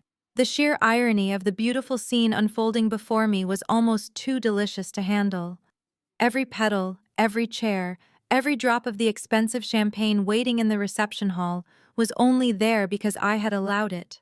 I literally owned the grass they were walking on. I owned the catering company preparing their exquisite meal. I held the keys to the empire they were currently pretending to rule. The officiant, a highly respected local pastor, began speaking about the virtues of honesty, partnership, and building a foundation of truth. I almost laughed out loud at the absurdity of the sermon. Bradley stared at Tiffany, but his eyes were completely hollow. He was not looking at his beautiful new bride. He was looking at his final desperate escape plan. He needed her family's perceived wealth to flee the country completely unaware that he had already bled them entirely dry. Tiffany recited her vows with theatrical passion, promising to love and honor the wealthy, powerful man standing before her. Bradley recited his vows with a shaking voice, promising to protect and provide for her, a vow that was completely worthless, coming from a man drowning in millions of dollars of fraudulent debt. They exchanged heavy, expensive platinum rings, sealing their doomed fate in front of 300 witnesses. When the pastor finally pronounced them husband and wife, the garden erupted into thunderous applause. Marcus and Vivian stood up cheering loudly, tears of arrogant joy streaming down their faces. Tiffany and Bradley turned to face the crowd holding hands and smiling for the barrage of professional photographers capturing their perfect fraudulent moment. I remained seated in the back row, setting my empty water glass down on the grass. I did not clap. I did not smile. I watched the elaborate glittering house of cards teeter dangerously on the absolute edge of total destruction. The ceremony went off without a single hitch, providing them with the exact illusion of perfection they so desperately craved. But the ceremony was only the prelude. The real event, the grand reception inside my luxurious catering hall, was just about to begin, and I was completely ready to tear their beautiful fake world to pieces. Before the guests were ushered into the main ballroom, there was a brief hour-long cocktail reception in the grand foyer. The string quartet had relocated to a marble balcony, playing soft classical music, while waitstaff circulated with silver trays. I stood near a towering ice sculpture, maintaining a low profile when Aunt Beatrice spotted me. Beatrice was Vivian's older sister, a woman who possessed all of my mother's colorist venom, but none of her desperate charm. She marched over to me dripping in gaudy gold jewelry, her eyes raking over my simple bridesmaid dress with unconcealed pity. "Well, Kendra, you actually showed up," Beatrice sneered, taking a sip from her glass. "Your mother told me you were throwing quite the tantrum over losing your little tuition fund. I suppose you came for the free food." "I came to support the family, Aunt Beatrice," I replied smoothly, my expression completely unreadable. "Support." She let out a sharp, mocking laugh. "Tiffany doesn't need your support. Look around you. She just married into the Sterling dynasty. Bradley is a titan. This family is permanently elevated. You should take notes, Kendra. Perhaps if you spent less time hiding behind computer screens and more time fixing your attitude and appearance, you wouldn't be 33 and begging for scraps." She leaned in closer, her breath smelling heavily of gin. "Just try not to embarrass us tonight. Let Tiffany have her perfect moment. It is the closest you will ever get to real wealth." I looked at her heavily powdered face, knowing that in less than an hour, She would be desperately trying to delete every photo she had ever taken with Bradley from her social media accounts. You are absolutely right, Aunt Beatrice. I smiled a genuine, terrifying smile that caused her to involuntarily take a step back. Tonight will be a defining moment for this family. In fact, I promise you nobody in Atlanta will ever forget the name Davis after tonight. Enjoy the champagne while it lasts. I walked away before she could respond, leaving her staring after me with a look of deep, unsettled confusion. The orchestra finished their set, and the massive wooden doors to the main ballroom slowly began to open. The final act was officially underway. The transition from the botanical gardens to the primary ballroom was a masterclass in luxury. Guests flowed through the massive double doors, greeted by tables overflowing with the premium champagne and caviar I had authorized hours earlier. Crystal chandeliers cast a warm light over the black elite of Atlanta as they found their seats. The room buzzed with the energy of old money and new alliances. I slipped through a side entrance unnoticed, taking my assigned seat at a tiny table pushed into the darkest corner of the room, right next to the kitchen's swinging service doors. Wait. Staff glided through the crowd, carrying silver trays loaded with exquisite gourmet appetizers. Vivian and Marcus sat at the head table, glowing with extreme, unadulterated arrogance. My mother waved at a prominent state senator, acting as if she had personally funded the entire display surrounding them. Tiffany and Bradley sat directly in the center of the elevated bridal dais. Tiffany adjusted her heavy diamond tiara, demanding constant attention from the roaming photographers. Bradley was downing his third glass of expensive champagne in record time. His face was flushed, but the sheer terror I had witnessed earlier was now masked by liquid courage and the illusion of his newly acquired social armor. Before Bradley even took the stage for his disastrous speech, the cracks in their illusion had already begun to show in the most humiliating way possible. Because I had paid only for the venue deposit and strictly ordered Julian not to cover the catering balance, the premium food and beverage vendors had made good on their threat. Exactly 15 minutes before the ballroom doors opened, they packed up the imported beluga caviar, the vintage French champagne, and the artisanal truffles, driving their refrigerated trucks right off the resort property. Elise, the frantic wedding planner, was forced to enact her emergency contingency plan. When the 300 elite guests, judges, senators, and billionaires finally took their seats, the waitstaff began circulating with the only alcohol available, a mass-produced, heavily discounted sparkling wine that retail stores sold for $6 a bottle. From my dark corner near the kitchen doors, I watched the absolute horror unfold. The state senator sitting near my parents took a sip of the warm, acidic wine and visibly gagged, quickly setting his crystal flute back onto the table with a sharp clink. Whispers began to ripple through the opulent room like a sudden gust of cold wind. "Is this Prosecco?" A wealthy real estate heiress murmured loudly to her husband, holding her glass up to the light with an expression of pure disgust. "It tastes like battery acid." The culinary disaster only worsened. Without the premium appetizers, the resort's backup kitchen staff scrambled to put together whatever they could find in the standard pantry.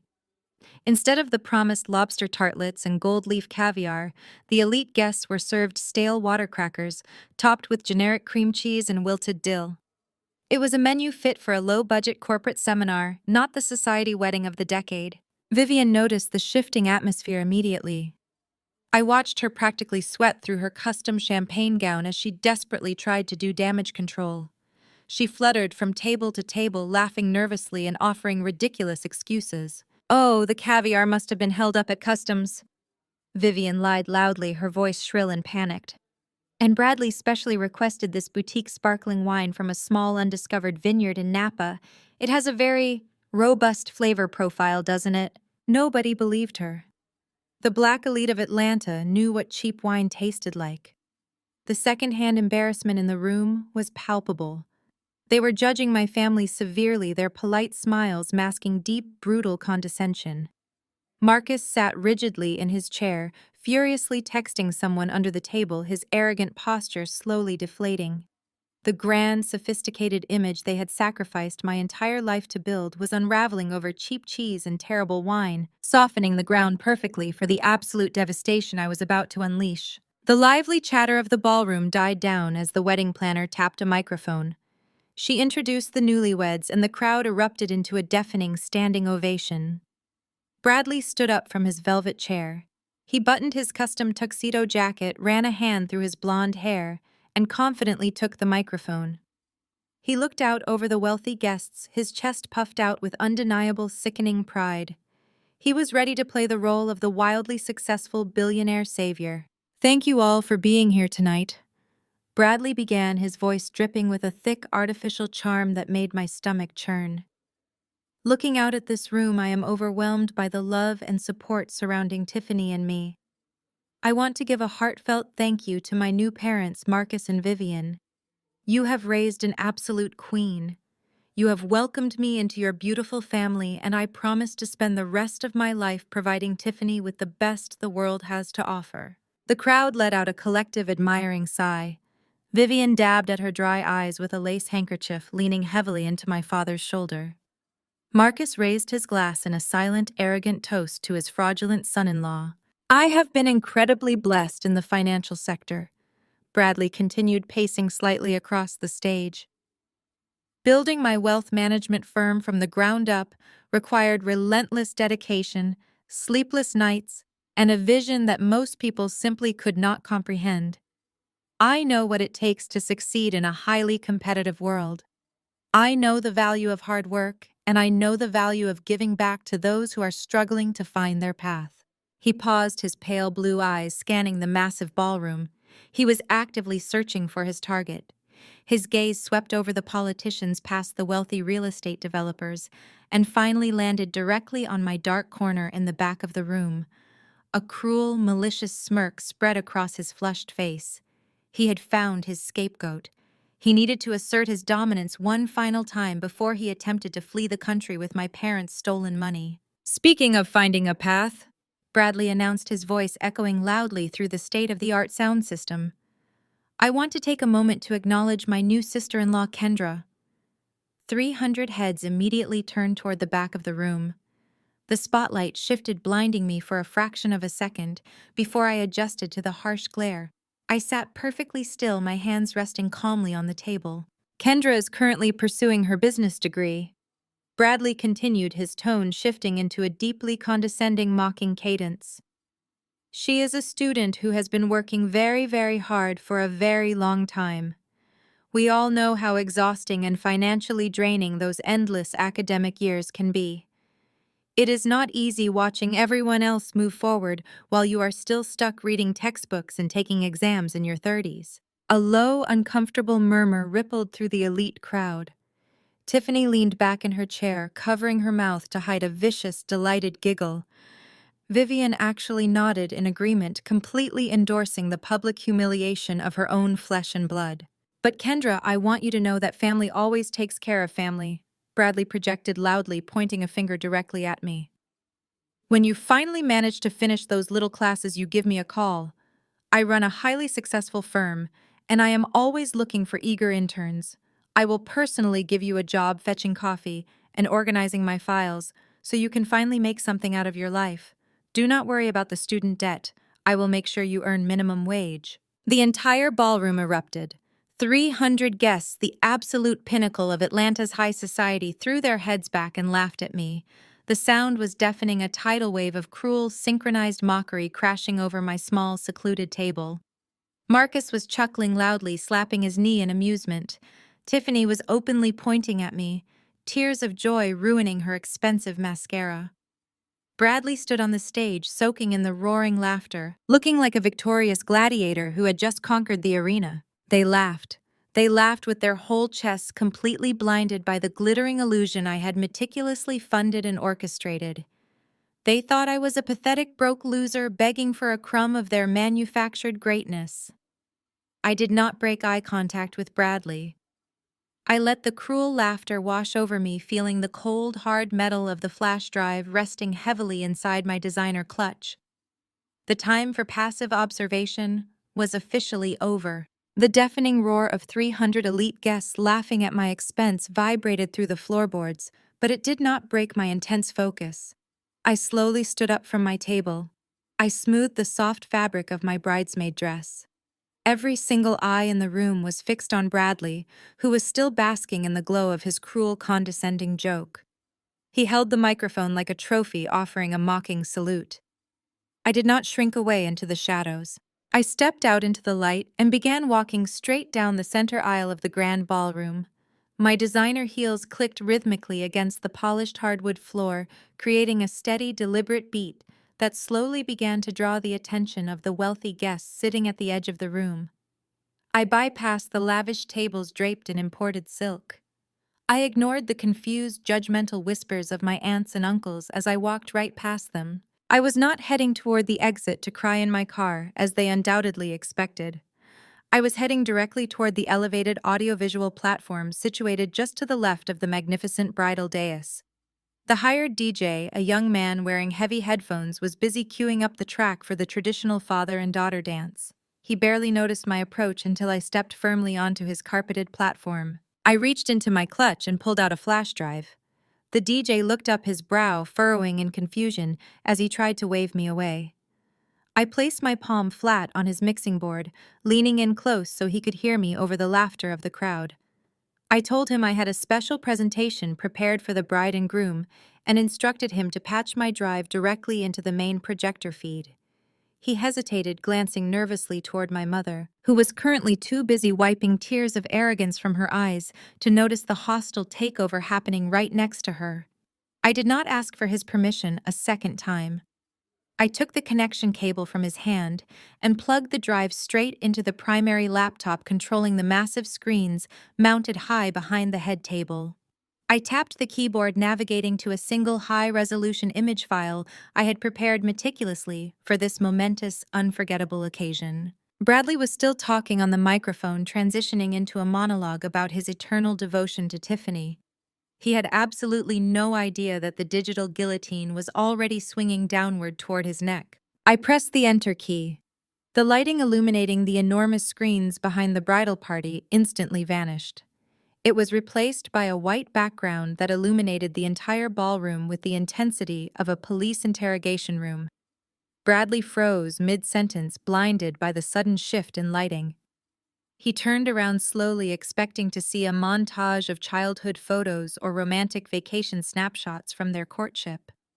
Instead, a massive scan of a bank check was projected across a screen. Every number, every printed word, and every signature was magnified for 300 guests to read. The name printed at the top left corner belonged to Bradley's wealth management firm. The payee listed on the middle line was the Grand Estate Resort.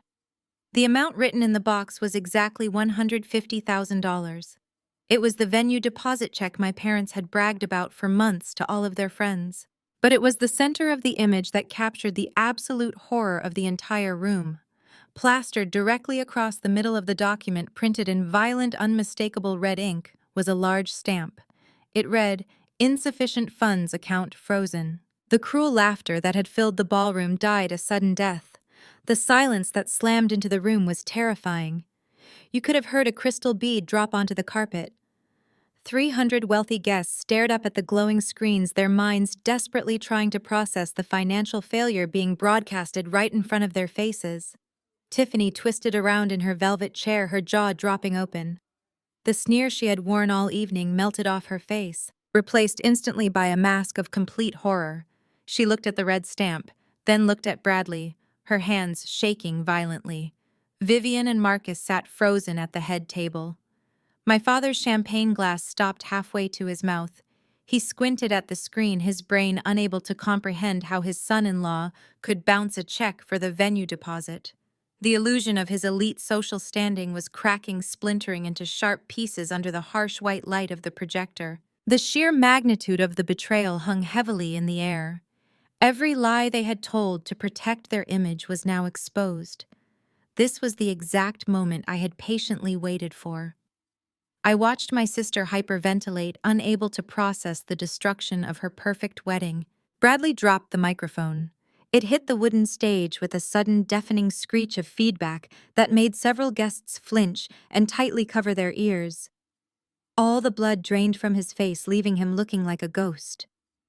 His chest heaved with heavy, desperate breaths as his panicked eyes darted frantically from the massive, glowing check down to me. I stepped away from the DJ booth, walking confidently to the center of the polished dance floor. I reached out and picked up the heavy microphone Bradley had just dropped. The metal felt cold in my grip. I turned to face the hundreds of shocked faces in the audience holding my head high. I did not look like a student anymore. I looked exactly like the executioner who had just locked the doors to the room. The absolute devastation of their fraudulent empire had finally begun, and I was going to make absolutely sure every single person in that ballroom witnessed the absolute collapse of their fake wealth tonight. The microphone felt heavy in my hand as the reality of my words settled over the opulent ballroom. Before the shocked whispers of the elite guests could build into a full roar, a sudden commotion erupted from the head table. Marcus and Vivian violently pushed their chairs back. The heavy mahogany chairs scraped harshly against the polished floor, the grating noise piercing the tense atmosphere. My parents marched toward the elevated stage with terrifying speed. Vivian was practically tripping over her custom champagne gown, her face contorted into a mask of pure, unadulterated fury. Marcus followed closely behind her, his fists clenched tightly at his sides, his chest heaving with indignant rage. They climbed the few steps to the DJ platform, completely ignoring Bradley, who was still standing frozen in shock near the center of the dance floor. They bypassed the glowing screens displaying his financial ruin and focused all of their intense hatred entirely on me. "Turn that screen off right this second," Marcus roared, pointing a trembling finger directly at my face. "You are completely insane, Kendra. You are standing up here spreading malicious, fabricated lies just to ruin your sister's perfect night. You have always been a bitter, jealous woman, but this is a new low, even for you." Vivian reached forward wildly, attempting to snatch the microphone out of my grip. I calmly took a step back, easily evading her frantic grasp. "Call security," Vivian screamed, her voice cracking with pure hysteria as she looked out at the stunned crowd. "Someone remove this ungrateful child from the premises. She is having a mental breakdown. She is just angry because we cut off her tuition fund today to pay for this beautiful wedding. She is making all of this up because she is a broke, pathetic student who cannot stand to see Tiffany succeed." I did not back away. I stood my ground, gripping the microphone firmly, and let out a sharp, humorless laugh that echoed clearly through the massive speakers. The sound of my laughter immediately silenced my mother's frantic screaming. I looked deeply into her panicked eyes, stripping away the last remaining shreds of my obedient daughter persona. "You really love bringing up that tuition fund, do you not, Vivian?" I asked, my voice deadly calm and amplified for all 300 guests to hear. "You and Marcus stood in front of all these people earlier today and proudly boasted about cutting off my $80,000 educational support. You used my supposed financial dependence to mock me, to elevate yourselves, and to buy your way into Bradley's fraudulent world. But you made one massive, fatal miscalculation in your desperate quest for social superiority." I turned slightly, addressing the captivated audience before locking my gaze back onto my parents. "I am not a struggling student. I have not been a student for a very long time. I actually graduated from my Executive Master of Business Administration program exactly 2 years ago. And just for the record, I did not just graduate. I finished as the valedictorian, holding the absolute highest grade point average in my entire cohort. I secured my degree while simultaneously building my own corporate infrastructure completely independent of your toxic influence. There are no classes left for me to take. There are no textbooks left for me to buy. Therefore, there has never been any legitimate reason for you to fund my education for the past 24 months. Marcus blinked rapidly, his arrogant expression faltering as intense confusion washed over his face. "What are you talking about?" he stammered, his booming voice dropping to a harsh whisper. "We have been depositing thousands of dollars into your educational trust account every single month. We have the bank statements to prove we paid your tuition." I shook my head slowly, offering him a look of absolute chilling pity. No, Marcus, you did not. You were completely broke 2 years ago when your commercial real estate investments collapsed. You were weeks away from defaulting on the mortgage for your precious Buckhead estate. You were facing total bankruptcy and absolute social exile.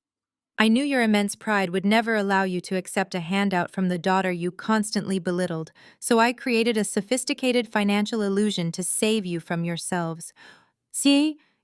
Sami. I took a step closer to my parents, ensuring they heard every single syllable of their impending doom. I set up a reverse trust using a shell corporation. The $80,000 you proudly claimed to be cutting off today was never your money. It was my money. It was my personal wealth generated from my own private businesses. I was secretly funneling my own capital into your failing retirement accounts, disguising it as returns on your dead investments, just to keep a roof over your heads and expensive food on your table. You thought you were funding my education, but in reality, I have been fully funding your luxurious lifestyle for the past 2 years. You were surviving on my secret charity. Vivian gasped loudly, her hands flying up to cover her mouth. The horrifying truth was finally penetrating her thick layer of denial. And that brings us to the ultimate tragedy of your relentless greed. I continued, my voice echoing mercilessly across the silent ballroom.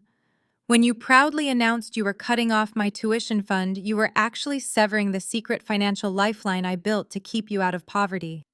But you did not stop there. You took that $80,000 of my money, combined it with the last remaining drops of your depleted retirement savings, and you handed every single penny over to Bradley. You gave all of your money and all of my charity to a man running a Ponzi scheme.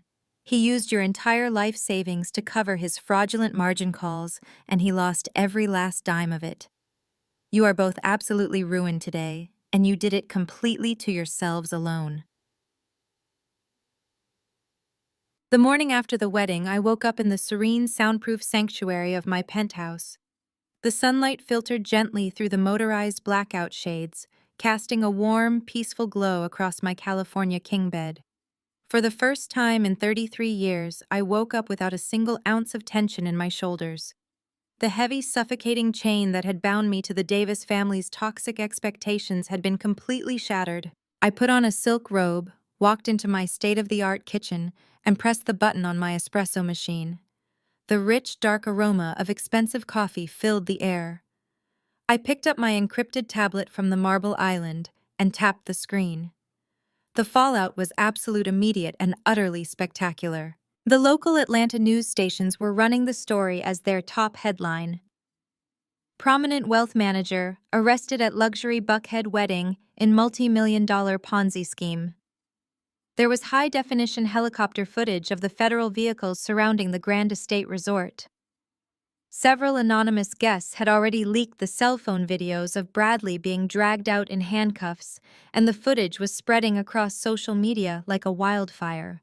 In one viral clip, you could clearly see Tiffany sobbing in the spilled wine, her ruined designer dress plastered to her knees, while Marcus and Vivian sat paralyzed in the background like wax figures in a museum of horrors. I opened my personal phone, the one I kept strictly for family communications. The screen was choked with notifications.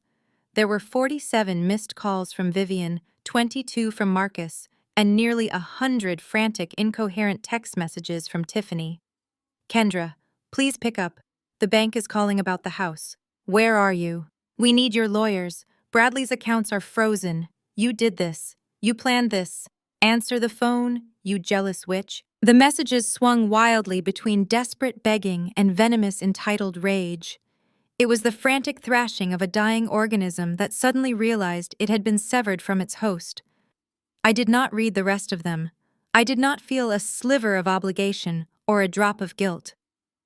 I took a slow sip of my perfectly brewed espresso, walked over to the floor-to-ceiling windows overlooking the Atlanta skyline, and pressed a single button on the screen. Delete all. Block contacts. Just like that, the digital tether was severed. The ghosts of my past were permanently exorcised from my machine. I set the phone down on the counter and walked away.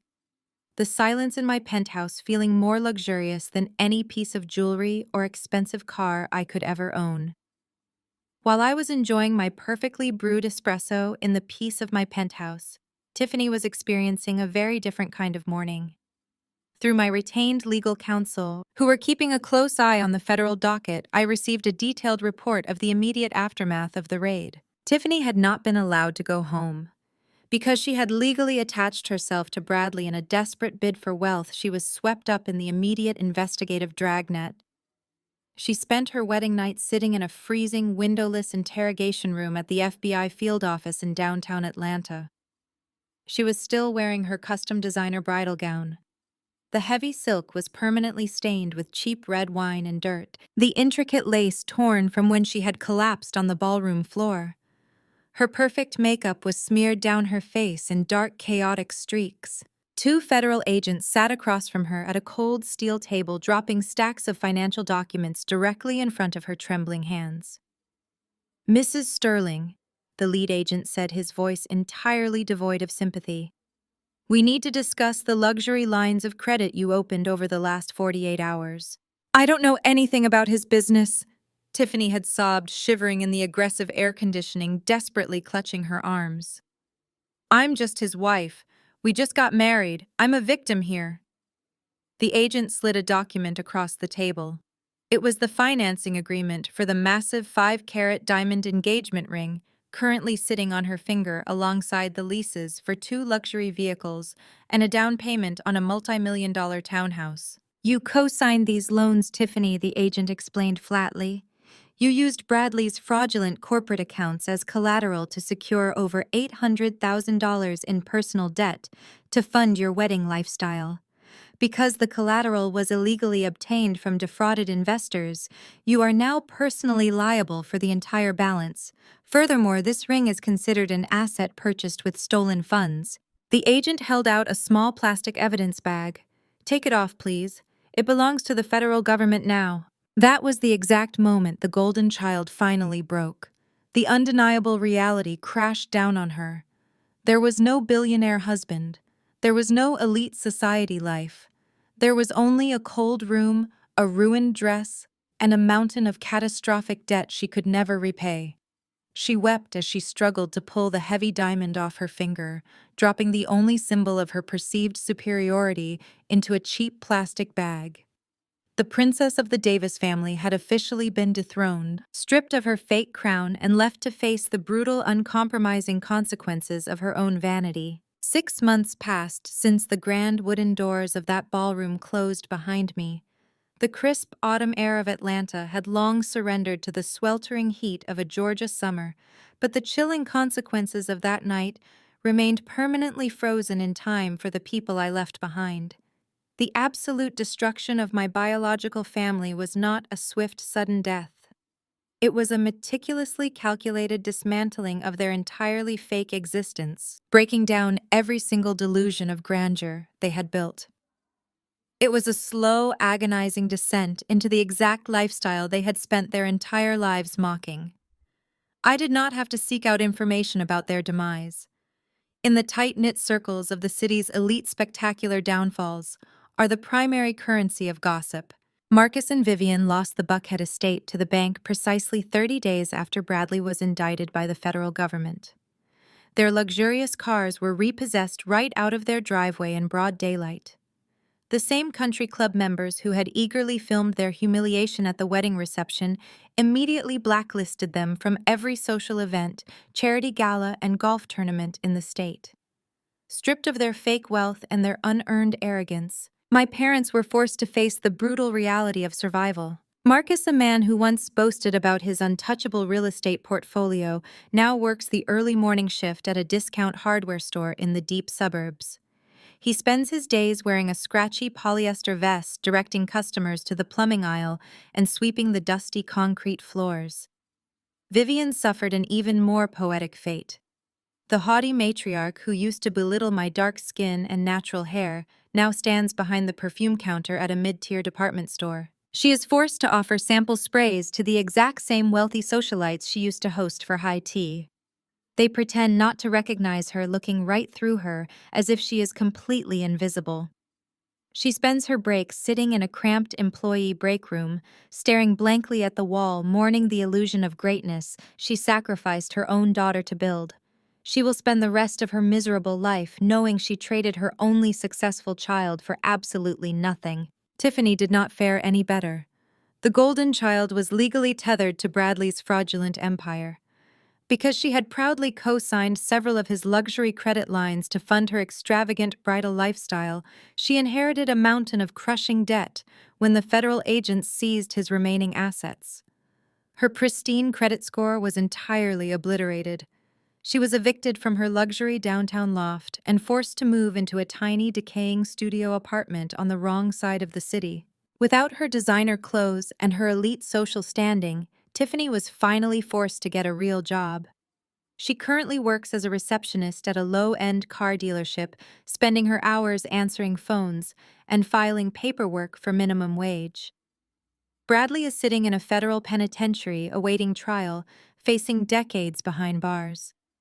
Tiffany visits him occasionally, clinging desperately to the delusion that he might somehow magically fix her ruined life.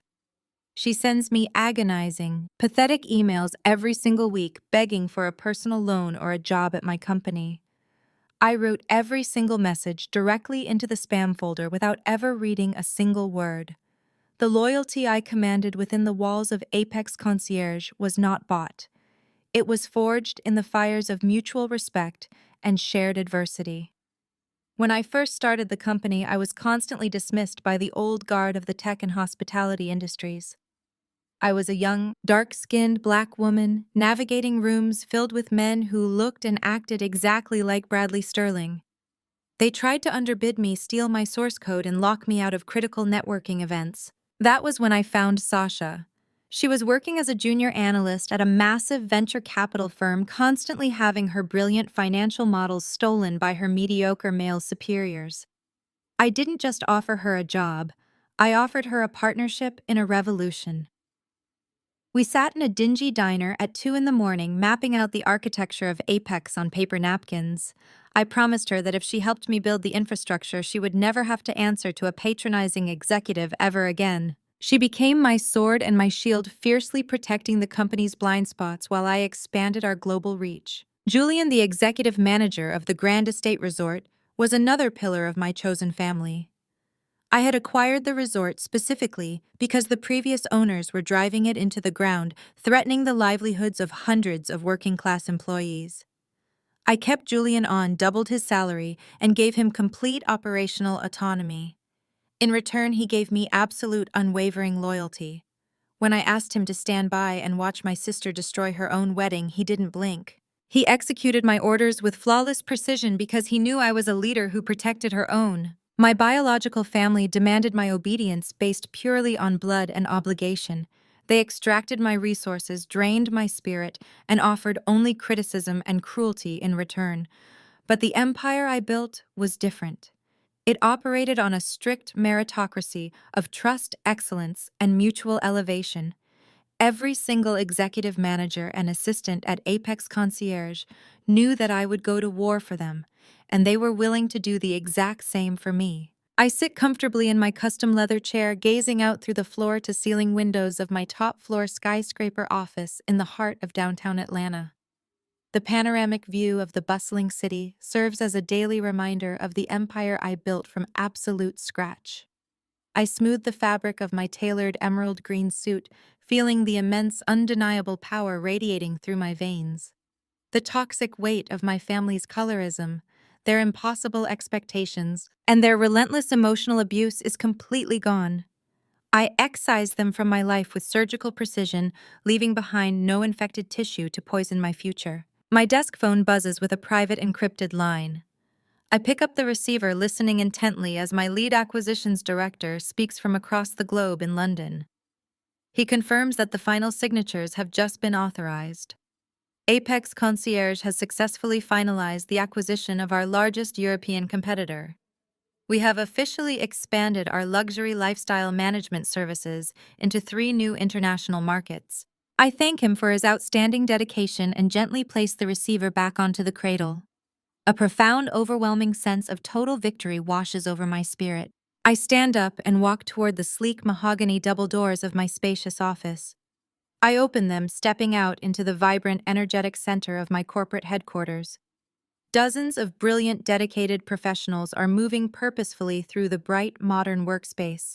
These are the people who respected my vision, who valued my relentless work ethic, and who stood loyally by my side while I built this massive company in absolute secrecy.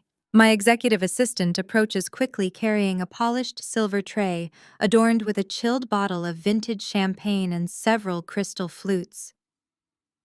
My core executive team gathers around me, their faces beaming with genuine pride and authentic joy. They are not bound to me by the accidental lottery of genetics or the toxic obligations of blood. They are my chosen family, a powerful network of individuals united by mutual respect, shared ambition, and unbreakable trust. I take a delicate crystal flute from the silver tray holding the bubbling golden liquid up toward the bright ceiling lights. My team raises their glasses in unison, waiting eagerly for my words. I look at each of their faces, feeling a deep, profound gratitude for the peaceful, beautiful reality I have successfully engineered. I did not just survive the cruelty of my past, I completely conquered it. I take a slow, satisfying sip of the crisp champagne. The taste of total detachment and absolute undeniable success has never been sweeter. I finally won the game.